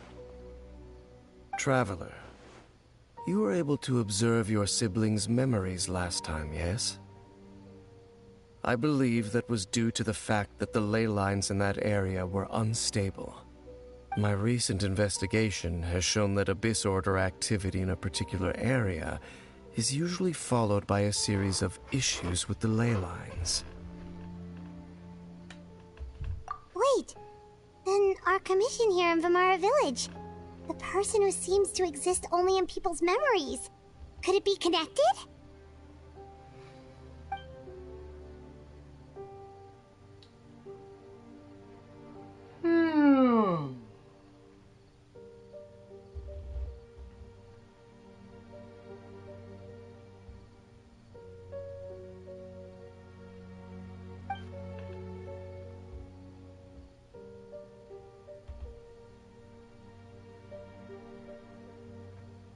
It's certainly possible. I'll join your investigation tomorrow. This missing persons case could very well turn out to be the key to unraveling these mysteries. Well, if we're teaming up with Dane again, we're gonna need all the energy we can get. Let's try investigating somewhere a little further away tomorrow.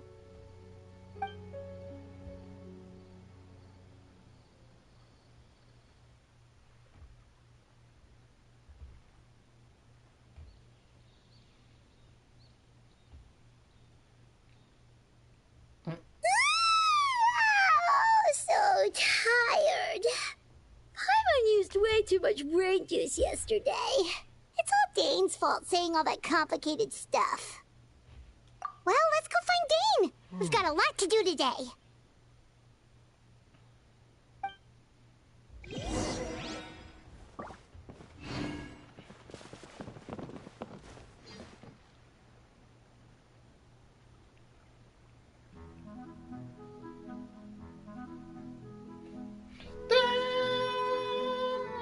I was not thinking I was going to do that.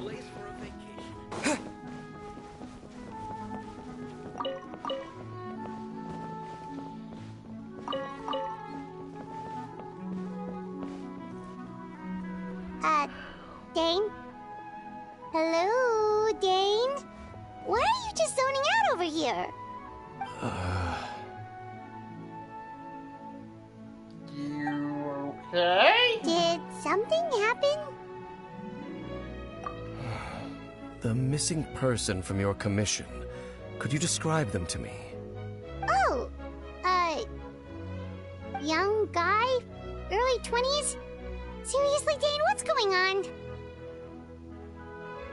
There appear to be certain memories in my mind that weren't there before. Memories of him.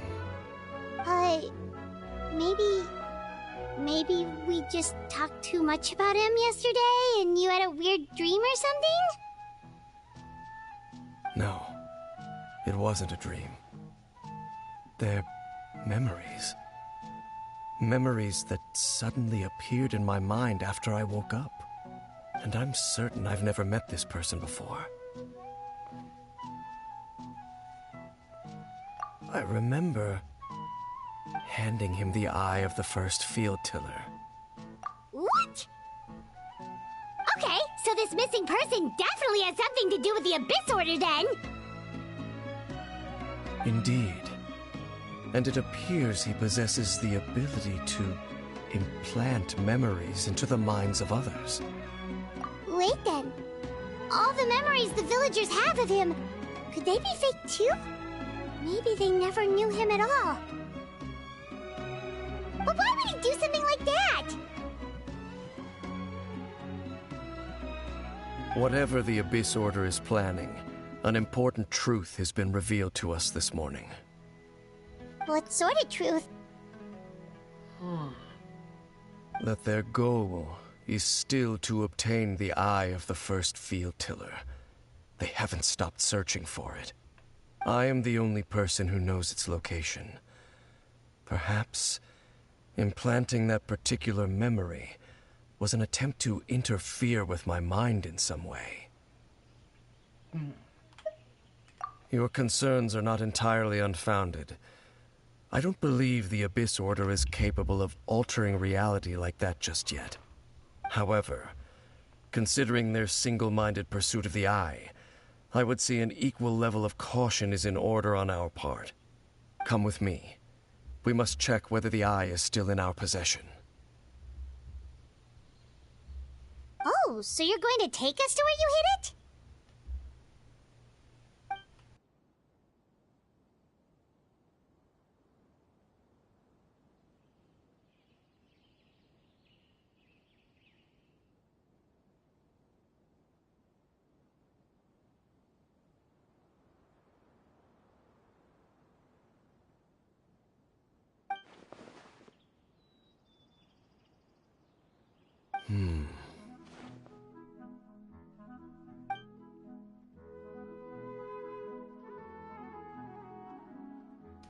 Of course.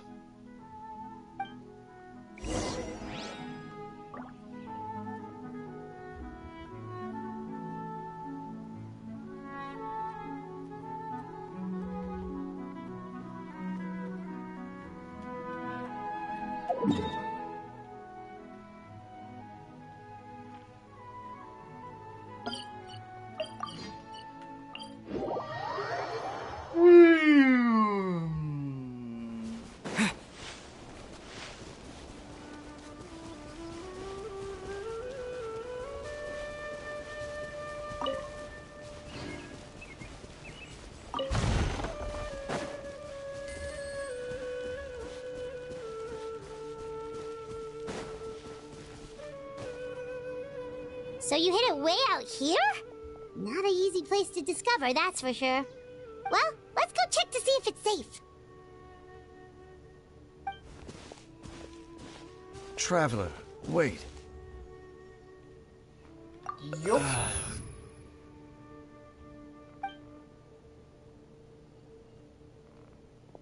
We've no time to lose. Let's head inside.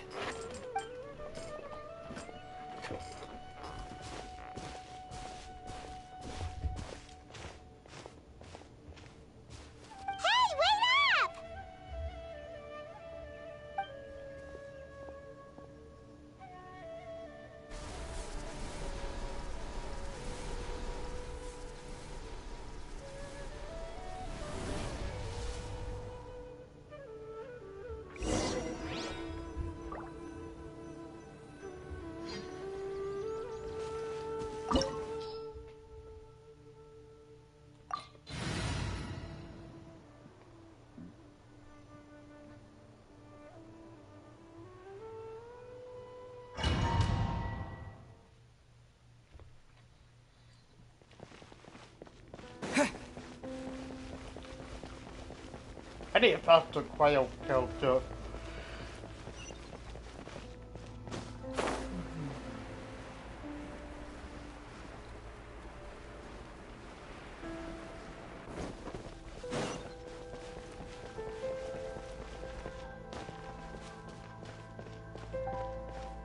Oh. Or maybe not.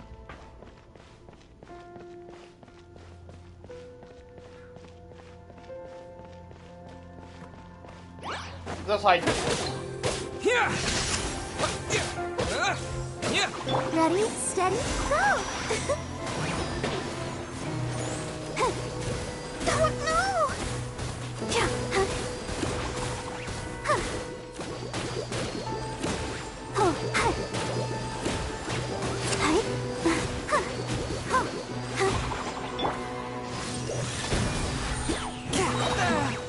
Submit for judgment.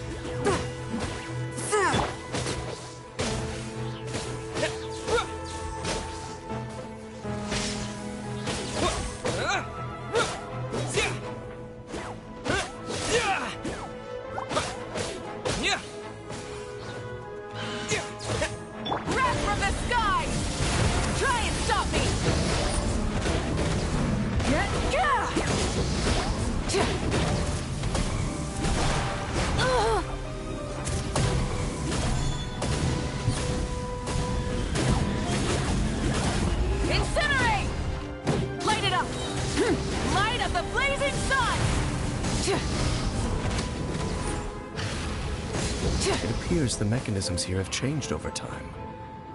You can access the upper floor through the side door. Perhaps you should try reactivating the mechanism over there.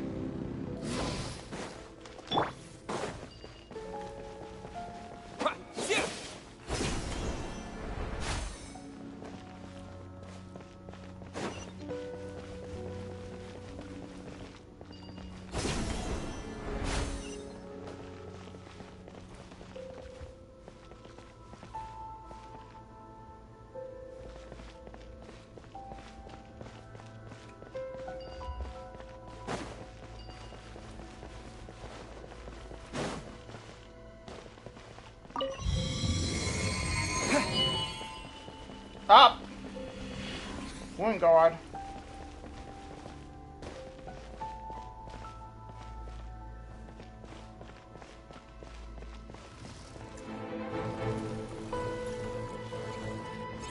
Get up.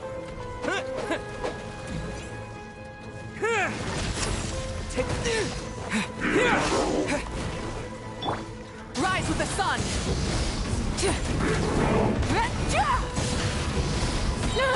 Wrath from the sky!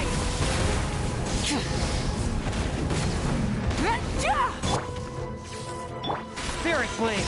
Attack! One with my blade!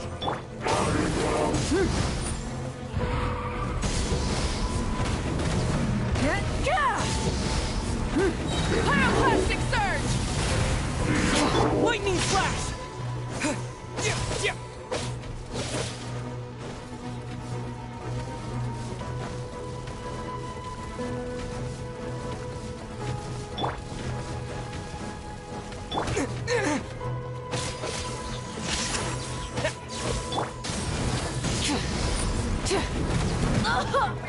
Ow! Come on, we can do it. Let the show begin. Light it up! Wrath from the sky!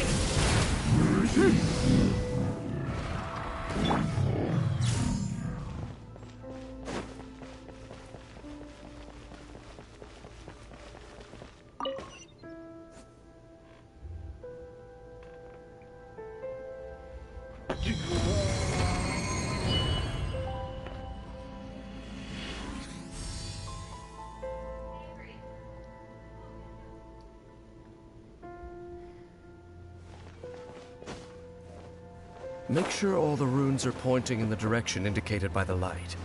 That should unlock the mechanism. Oh.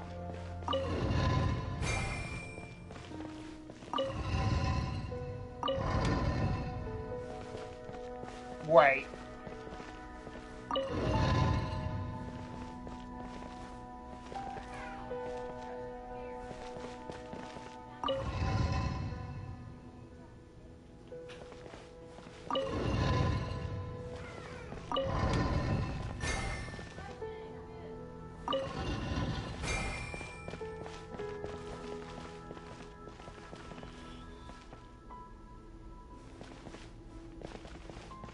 Oh, I got it.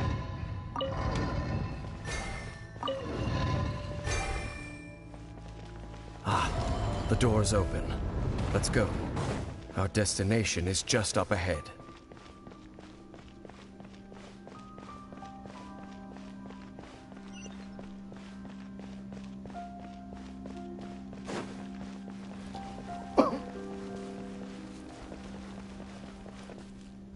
Oh.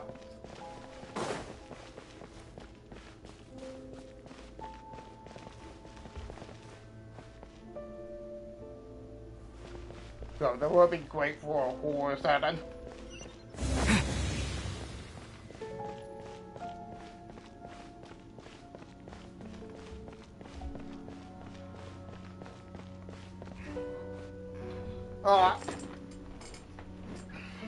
So this is the area.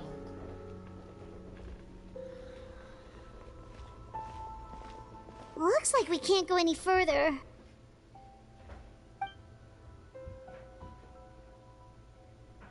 Be on your guard. I sense the presence of the Abyss.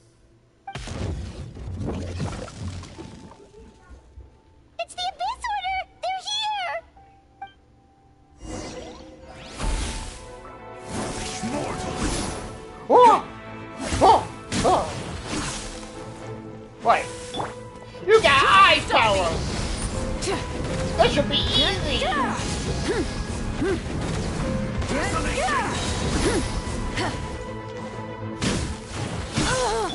Take this! Thunderclap! Hear the final prophecy. Light of the blazing sun!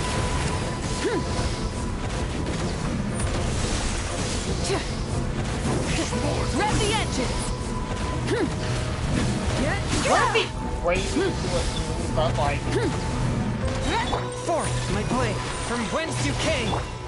Here! Go, Barber! Ouchie!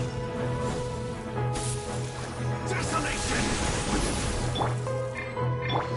Swift and merciful, one with my blade. Wrath from the sky! Suffering! Take Oh. this! Forgot! Rise with the sun!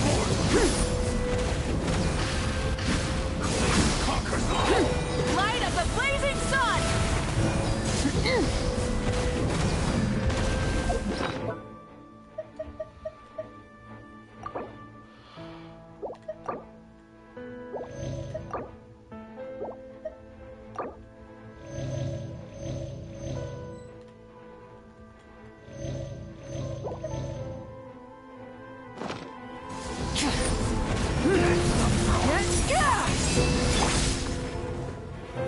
Here! Desolation!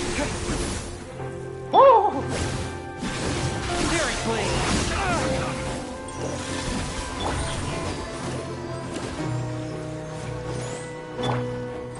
What? Take this! And devour!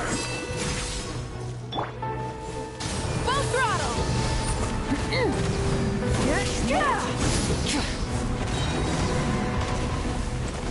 Oh. Just as I suspected. The false memories were a trap. The Abyss Order just wanted to follow us here.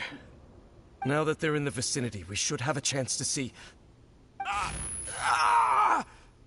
Dane? What's wrong?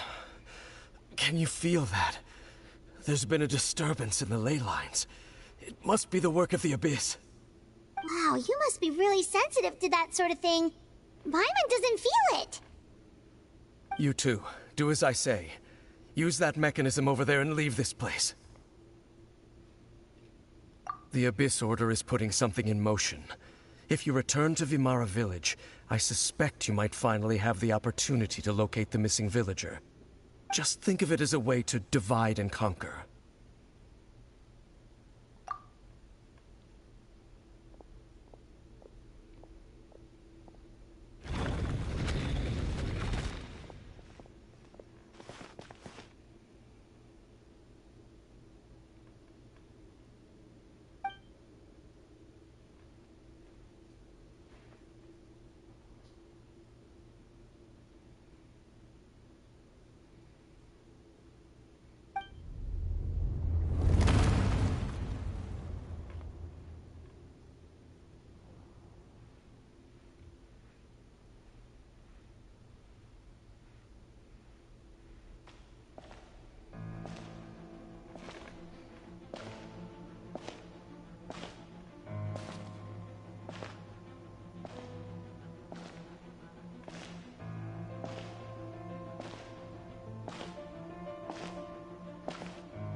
I knew going along with your trap would be the only way to meet with you face to face.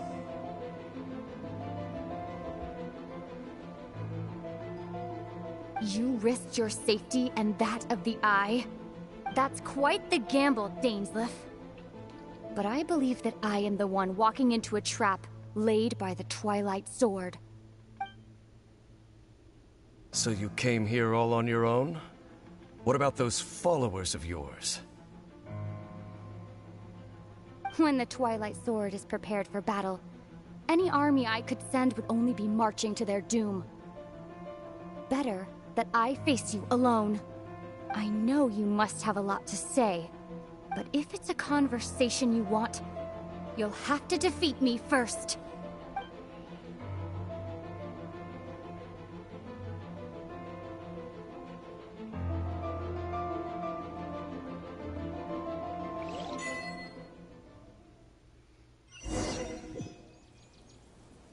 The Abyss Order's on the move.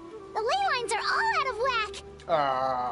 We better hurry back to Vimara Village and see what's going on.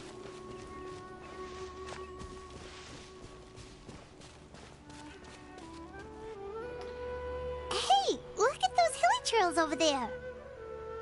Weren't they acting super agitated just a little while ago? Why are they so calm all of a sudden? Probably to do with the house.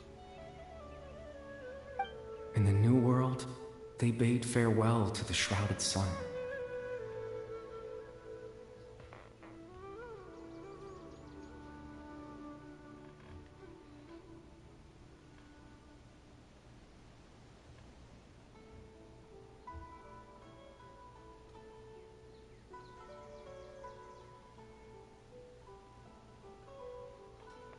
At last, they no longer needed to dwell on their suffering, or try to differentiate between various thoughts of blasphemy.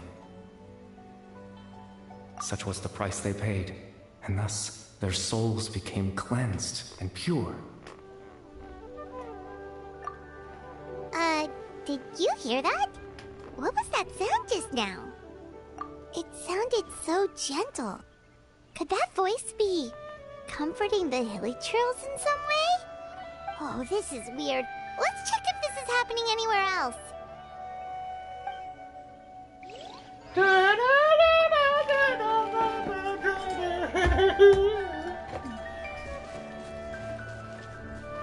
Can I kill these?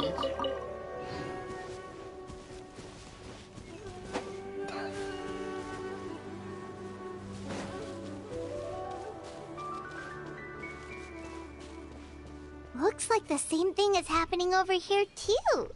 The hilly trails are calm. You see, we're both still here. We've reclaimed an endless amount of time to love. Release your tears. You no longer need to hold back your sorrow.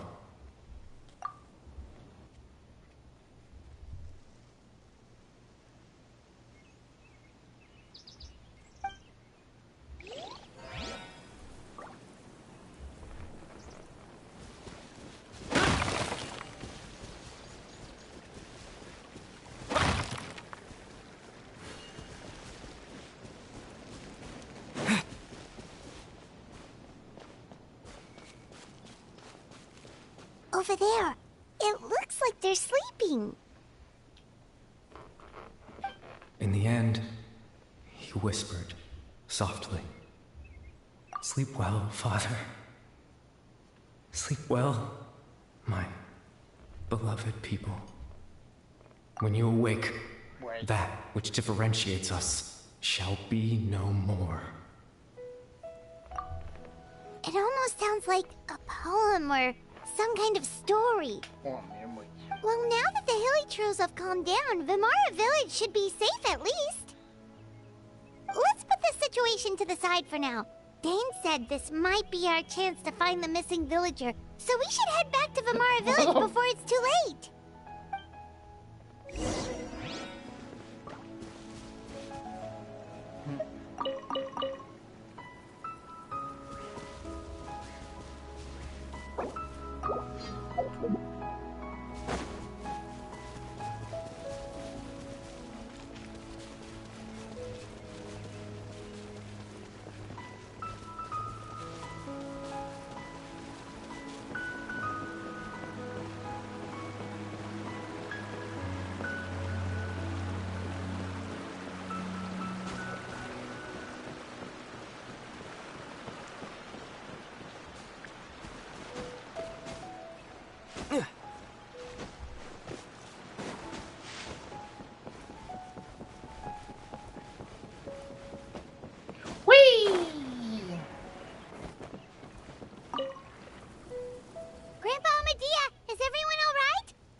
The Abyss Order? This is the first I'm hearing of it. Thank you for your concern, but as far as I'm aware, it's been business as usual here in the village. Well, that's good to hear.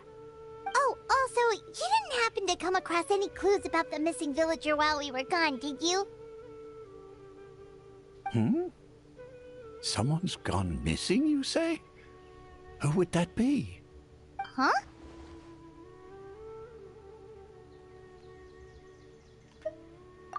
You know, the young guy from Vamara Village. The one you've been looking for all this time. You posted a commission with the Sumeru Adventurers Guild. That's kind of the whole reason we're here, actually. Your missing persons commission. Ah, I do apologize, you two. I hope I'm not worrying you too much. I'm sure it's just my age making me forgetful again. At least right now, I can't seem to recall whatever it is you're referring to. Perhaps you should try asking someone else. But how is that? All right. Thanks for your help, Grandpa Amadia.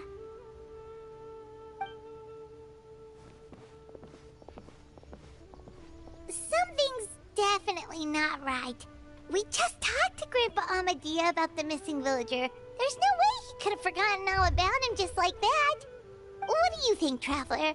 Could everyone's memories of the missing villager have been erased again? You're right. We should narrow down the possibilities first. Let's go ask someone else then.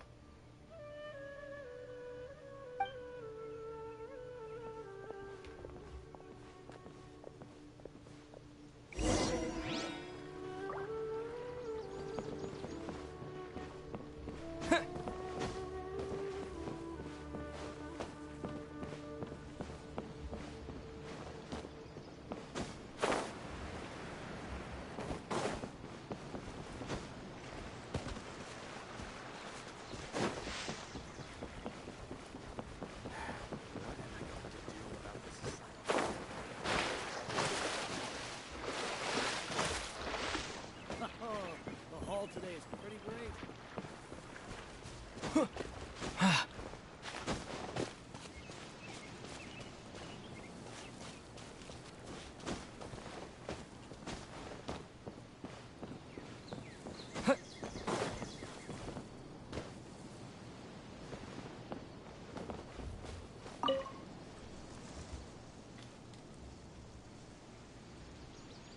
Someone's gone missing? Who? Just as expected. That guy you said a bunch of nice things about earlier? The one you always used to chat with. He's around 20 years old, and you said he was a kind, warm-hearted person? Oh, I know who you're talking about. Really? You remember? There aren't many young people who've earned that kind of praise from me. If you're certain that's what I said, then there's only one person who fits the bill. No doubt about it. But why'd you say he's gone missing? Yeah, I just saw him leave the village. There was someone else with him, too. They couldn't have gone far.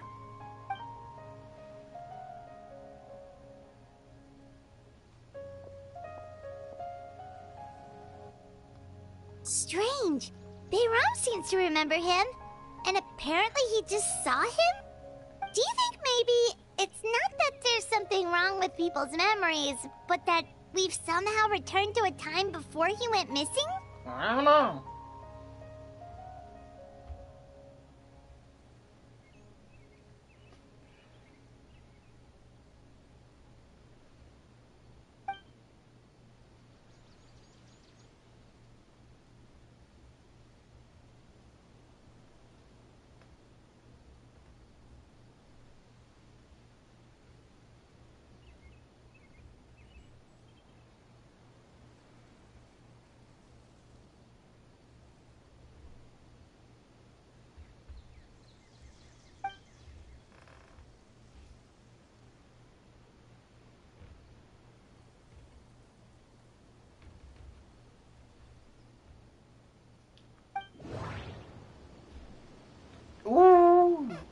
Just like what happened with Greater Lord Rukadevada, no one remembers him.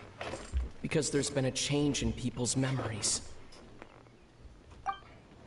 If we really did travel back to a time before he disappeared, that could explain why the villagers said he hadn't gone missing.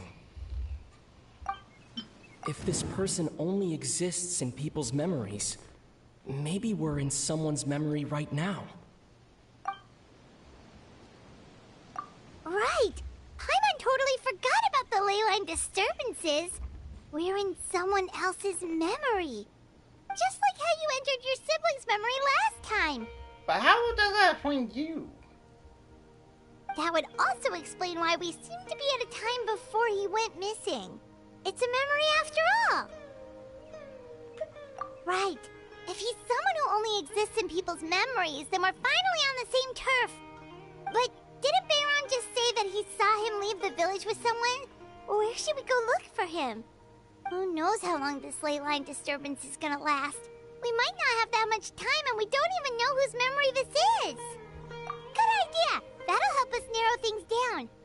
We pretty much figured out that the missing villager has the ability to... Right! That! Could we try to figure out more about him using what we know of his ability? Like, does it maybe leave a trace that would somehow give him away?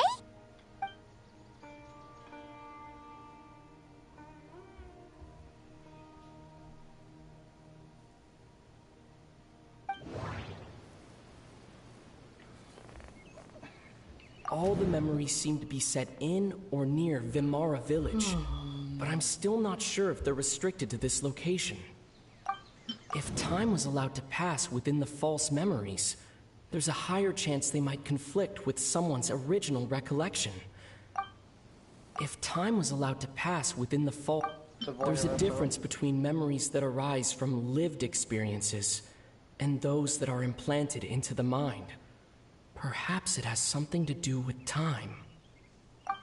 Maybe not. Yeah. No wonder! All this time and the sky hasn't changed a bit! That must mean time isn't passing! That's the tell of the fake memories! The implanted memories are basically taking place outside of the regular 24 hours of the day. If the memories included the regular passage of time, it would be easy for people to tell that something was off. Like there could be overlap or something. People might start to wonder why they remember doing two different things at the same time of day. That's why he makes sure the memories take place at a specific moment in time rather than over a period of time.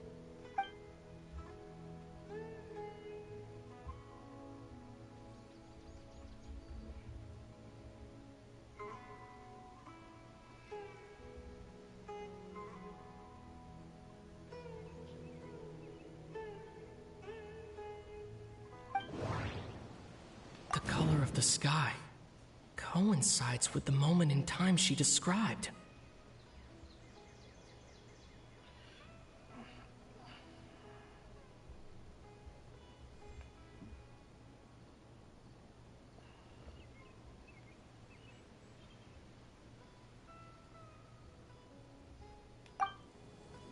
Dainsleif had memories implanted into his mind. Could it be that it's happened more than once? I don't... We thought Chief Amadea forgot about the missing villager, but it turns out we're at a moment in time before the village issued the commission. Oh, right! That's exactly what Atosa described! Come to think of it, every time we talked, it always seemed to be around dusk, just like right now. Dusk. Time always passed by really slowly. Even when it felt like we'd been talking for hours, the sun would still be at the same position in the sky. Yep, that has to be it! This is definitely Atosa's memory.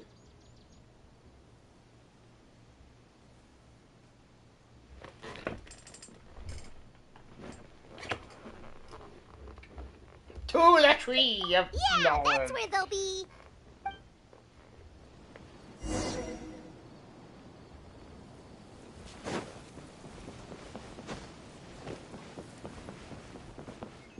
Oops. Wrong way.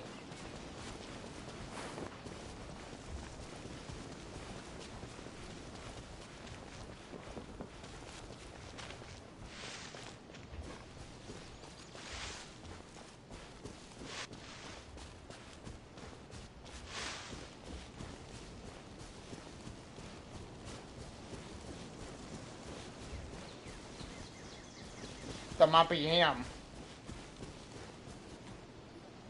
So, you see, Granny Jahiet was a mercenary when she was younger. She just talks like that out of habit. She's not trying to scare the children on purpose. Oh, there I go again. Always talking about my own things.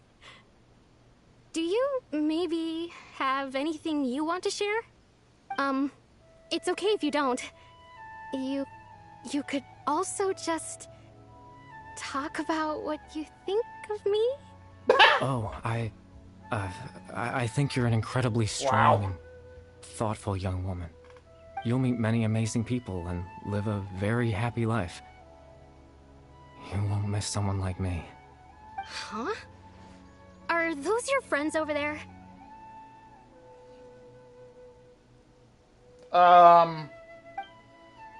Hi.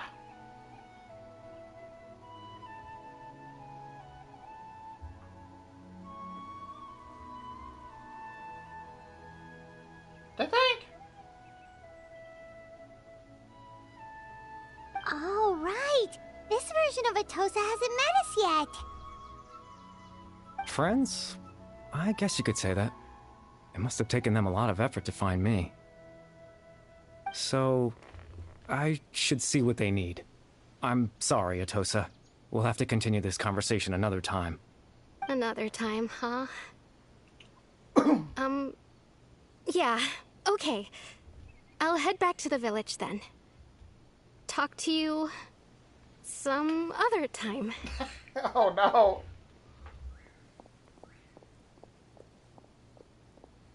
But she clearly loves you. It's nice to see you, Traveler. I believe this is the first time we've met. Yeah. Wait.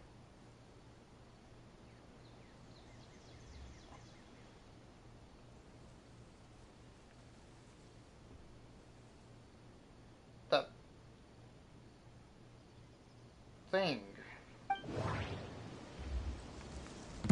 Carabear. The founder of the Abyss Order. The man who broke the curse of immortality. Born into abject sorrow, he shall now become the Loom of Fate. Dane's brother, one of the 5 sinners of Conria.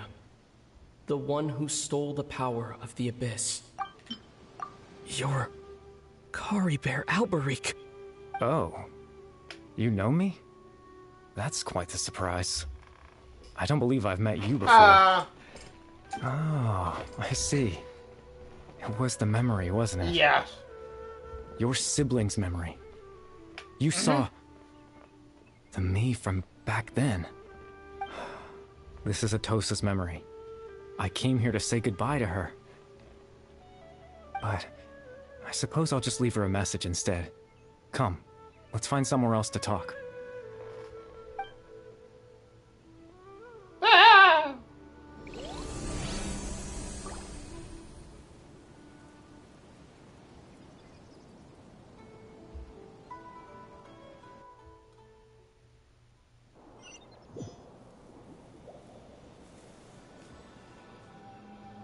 What the frick?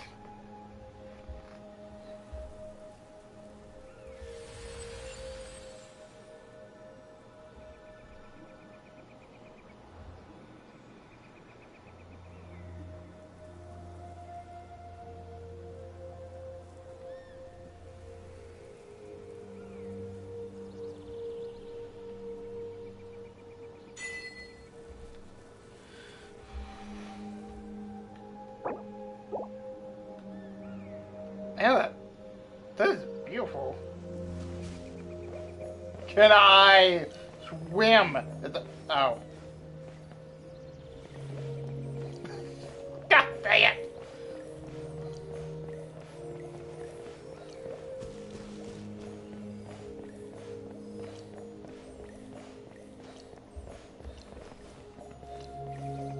Well, that's a nice tree.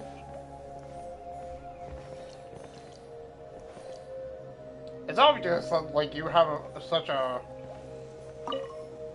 influence on her.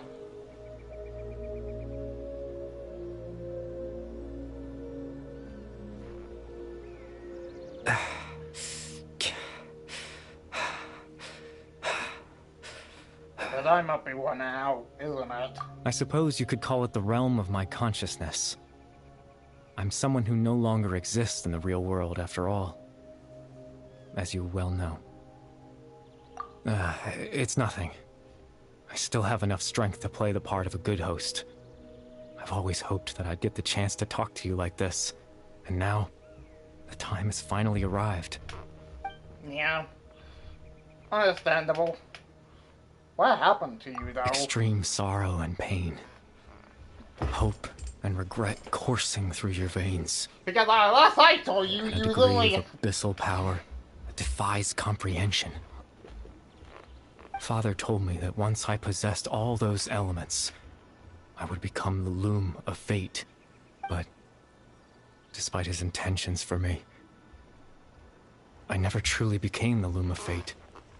I was merely used as a means for its construction. In truth, I died the moment I set everything in motion. The person you see before you now is nothing but a remnant of consciousness left over within the loom of fate.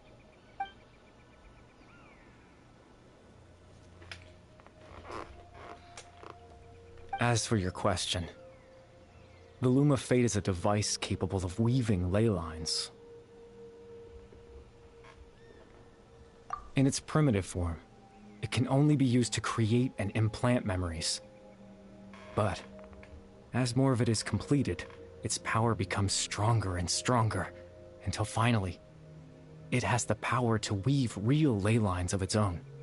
Once fully completed, the moment it gains the power to weave ley lines, it loses the lower-level ability to influence memories. But it also becomes a tool that can change the entire world. Yes, I have the ability to control the loom in its semi-completed form. Well, I suppose you can think of it as a form of compensation. that is a wild ability. After all, its existence cost me my life. Well, that does suck, though. I don't think the fourth memory of, like...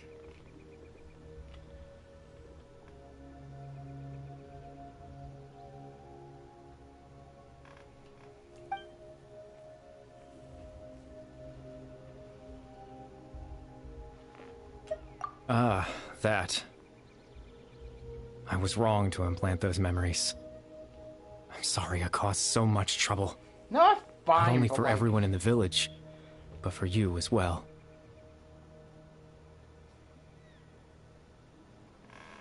I just wanted them to feel like I once existed in this world. As if I had a chance at life.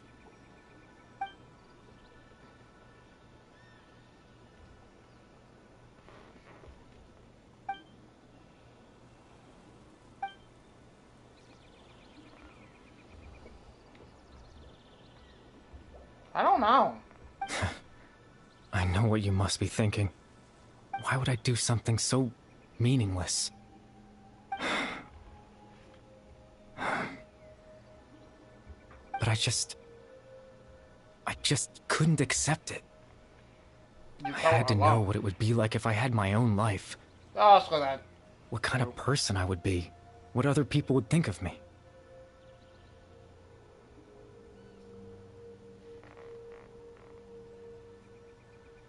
Chief Ahmadiyya, Baram, Granny Jahiyat, Atosa.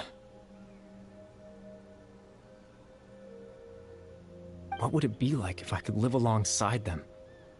No cataclysm, no curse. Just a quiet life in a peaceful village. I was curious, so I selfishly tried to have my own life. Even if Even if that meant piecing together the version of myself that could have been. One memory at a time. I know it sounds stupid. After all, my life ended a long time ago. Yeah. Any chance at living was stripped away from me when I was 8 years old. My consciousness left to mature in an illusory world of nothingness. Even the form you see before you was nothing but an invention based on my father's appearance. Oh. An imagined version of what I would look like if I had the chance to grow up.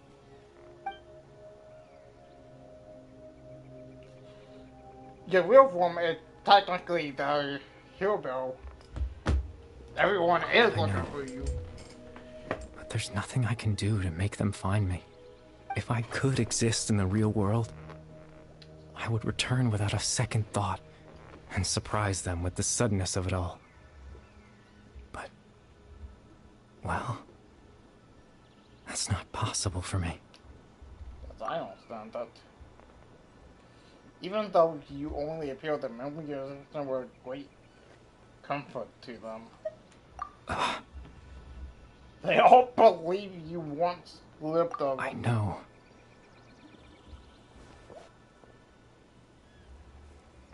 Well, now that I've found you, we'll continue the conversation some other time.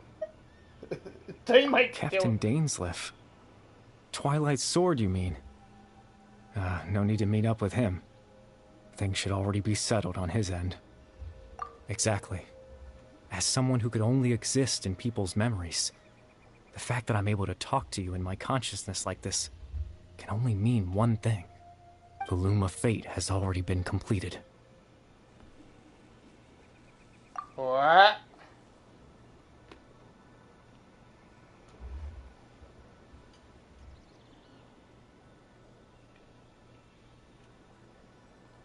No need to worry about Captain Dainsleif. He's absolutely fine.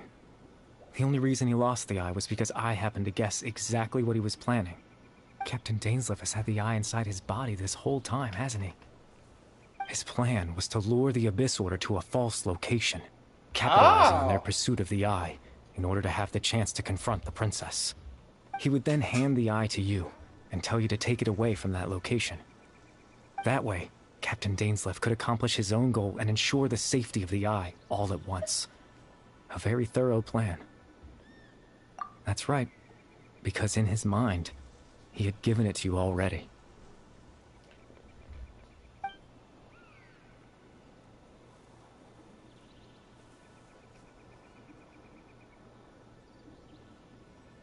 Before you two entered that false location. Traveler, wait.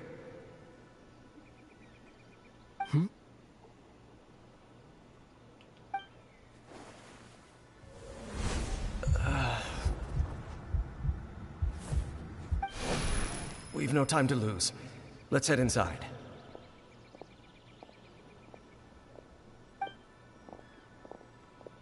Huh.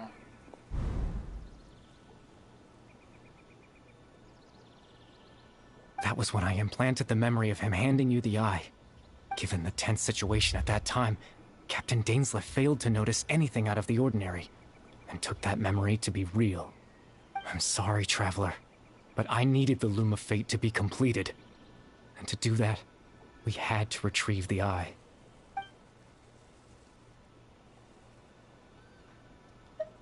I promise I'm not trying to conceal anything from you, but I truly have no idea what the princess is planning.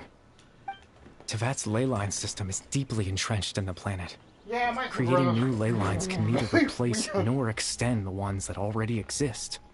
In the face of everything they could be planning, I fear I'm too insignificant to even get a glimpse of the bigger picture. In any case, I had my own use for the Loom of Fate, and my goal, at least, has been achieved. You remember my father, don't you? Yeah. Clotar Alberic. I believe you saw him in your sibling's memory. After he used the power of the Abyss to restore consciousness to my hilichurl form, I suffered from an indescribable level of mental anguish. To comfort me, my father told me a story. That this was a fairy tale world where I had to take on the form of a little monster. That story managed to dispel my fears, even if just for a moment.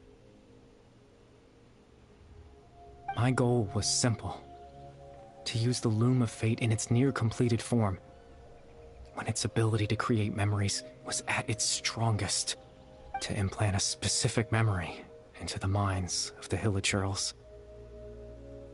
In that memory, I would tell them a story, just like my father did for me. It was a story of fairy tales and love. But more than anything, it was the story of us.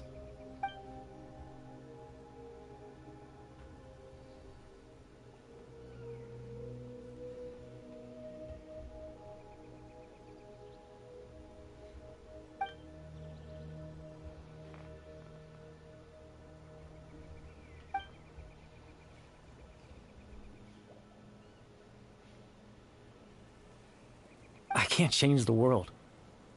Not when I lost the very right to exist within it. Implanting those memories, that was the most worthwhile thing I could offer.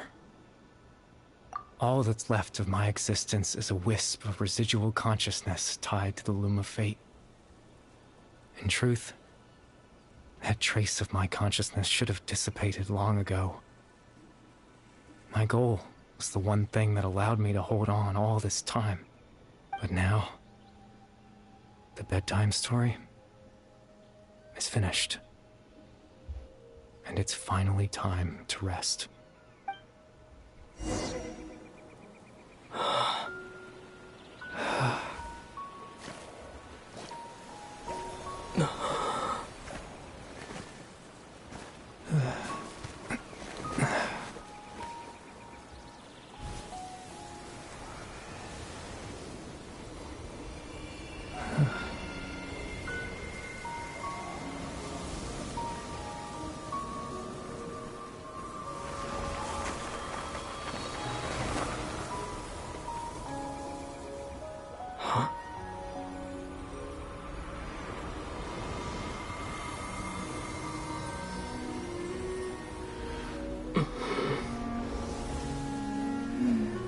Looks like I was too late to see Kari Bear one last time.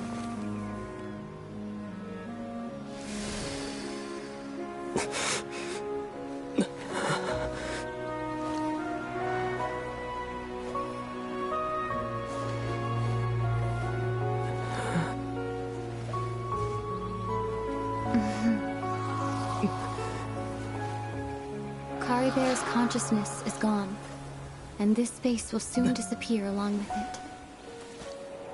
Neither of us belongs here. That's why we're not tangible. Were that not the case, I'd love to hug you too. Well, how about a conversation?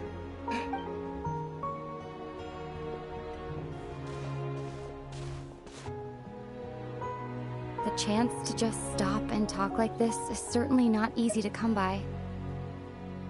Wouldn't you agree? That battle earlier, Dane, I mean. I didn't expect that after everything, he would still hesitate to raise his sword against me. Were it not for that, perhaps I'd still be no match for the Twilight Sword. Even after 500 years.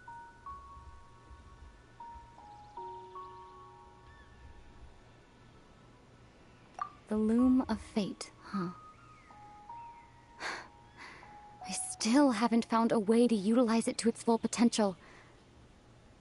But there's still time before the heavenly principles awaken. Don't answer the question, but okay.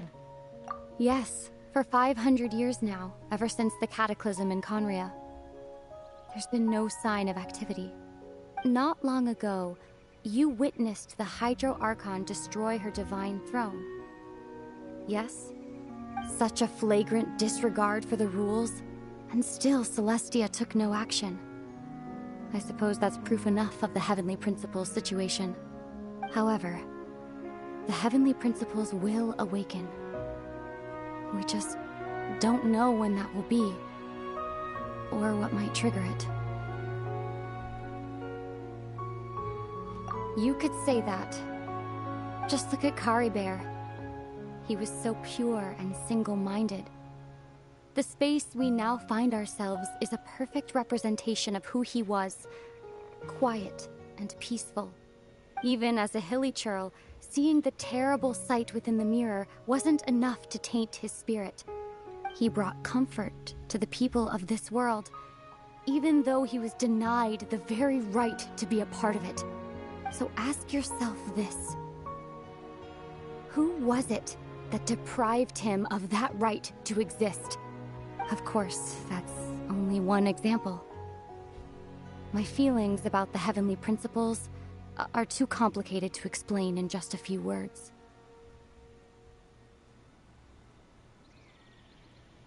Oh.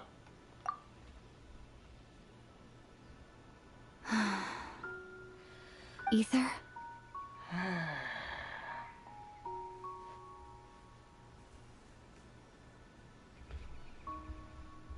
You're the only one in this world who calls me that. There's so much I wanted to ask you, but for some reason, I'm not interested in asking those questions right now. There's just one thing I have to ask. One thing I could never understand. Why? Why can't we continue our journey together?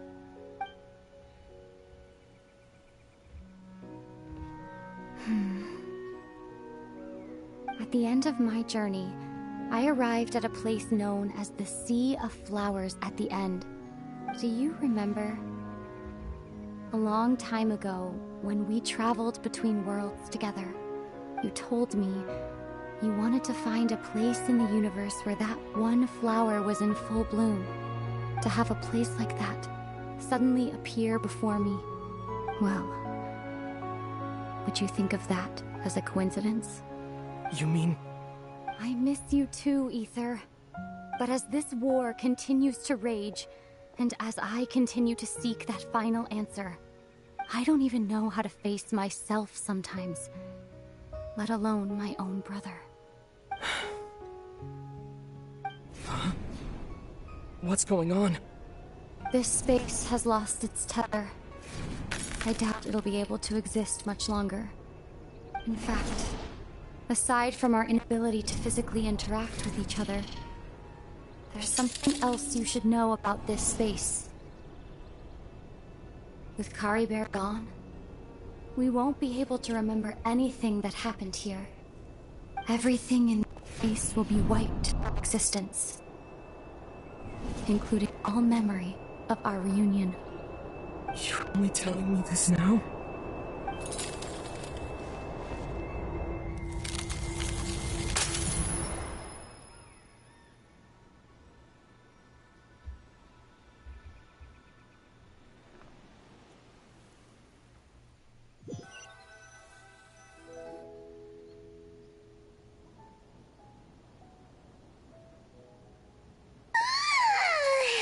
Still so sleepy. Paimon's head feels all fuzzy. Oh, Paimon woke up a little earlier than you, so Paimon will fill you in. The villagers said that they saw us sleeping near the village yesterday. They couldn't wake us up no matter how hard they tried, so they decided to just bring us back here. Oh, and Dane came by just now. It looked like he was injured.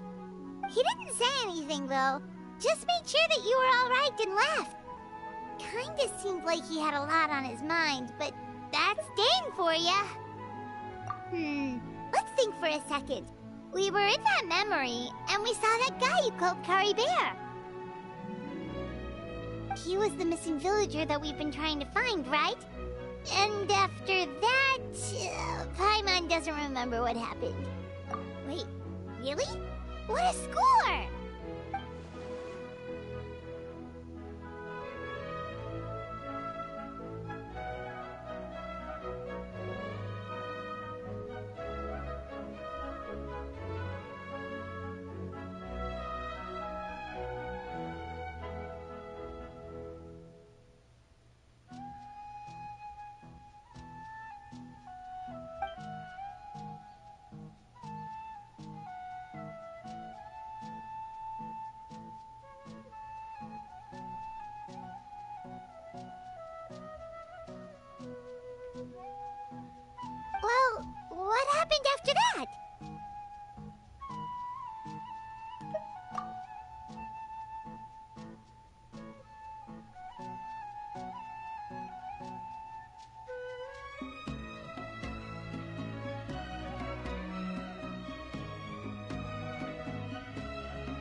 there you are. Sleep well? Bayram, you sure seem happy. Did something good happen? Something good? Huh. Wasn't anything good or bad, I'd say. It's just that, well, the village organized another search party yesterday. It didn't feel right to leave all the searching to the adventurers. So there we were, searching away, when suddenly this one guy said it all came back to him. According to him, one day around dusk, he was passing by this one tree outside the village, and he saw our missing villager. There he was, sleeping under that tree all by himself. His parents came a little later to wake him up, and they all left together. It looked like quite a happy family, apparently. And after that, well, we all started to feel like that really is what happened. Kind of strange that we forgot all about it for so long.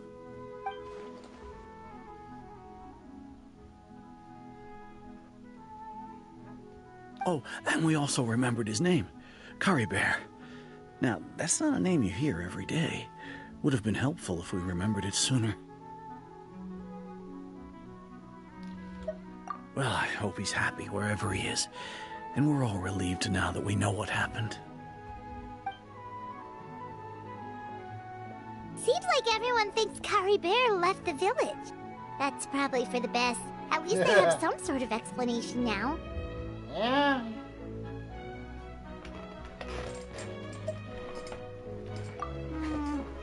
Paimon wonders how Atosa's doing. Hey, Maybe we should go check on her. If she hasn't remembered like everyone else, we can tell her what happened. Paimon didn't see her in the village just now, so she's probably at the tree. Come on, let's go talk to her.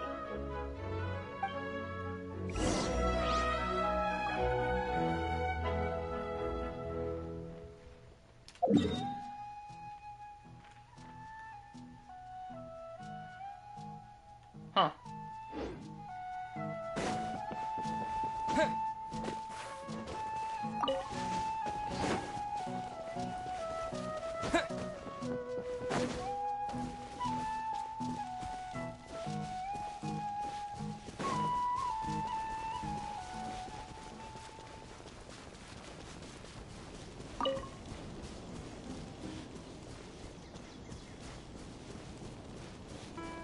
There she is.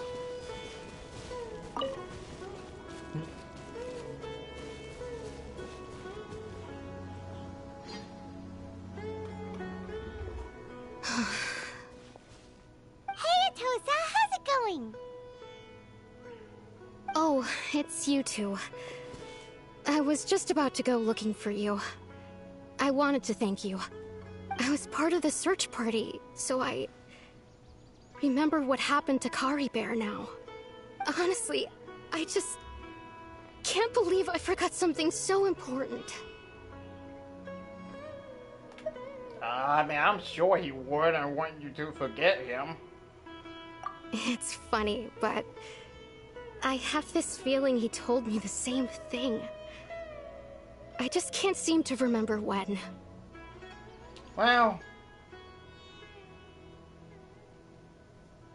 I guess it doesn't really matter anyway.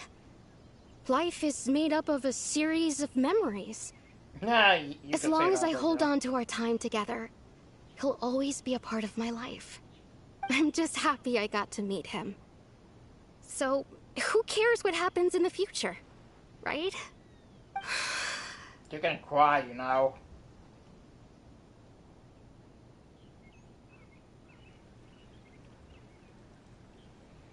Okay, I'll admit. I'm just putting on a brave face. I was dumped, wasn't I?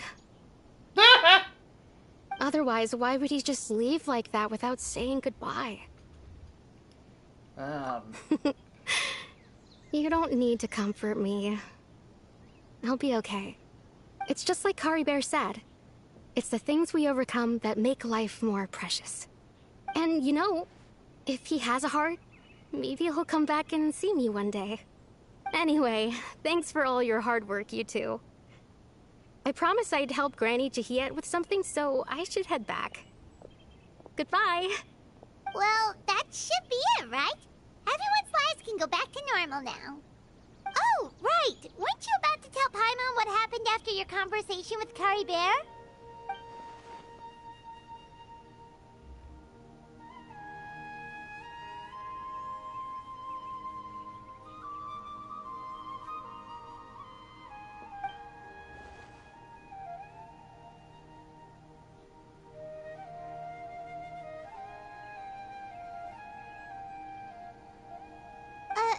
A picture? Where'd that come from? Let Paimon see.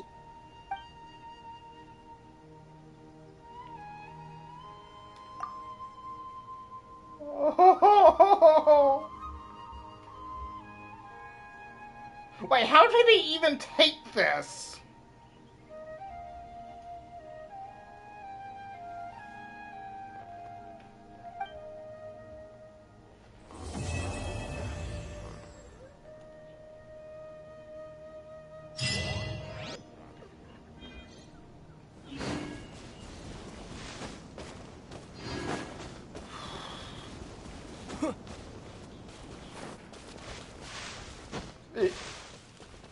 And how did they bring it out of the dream world?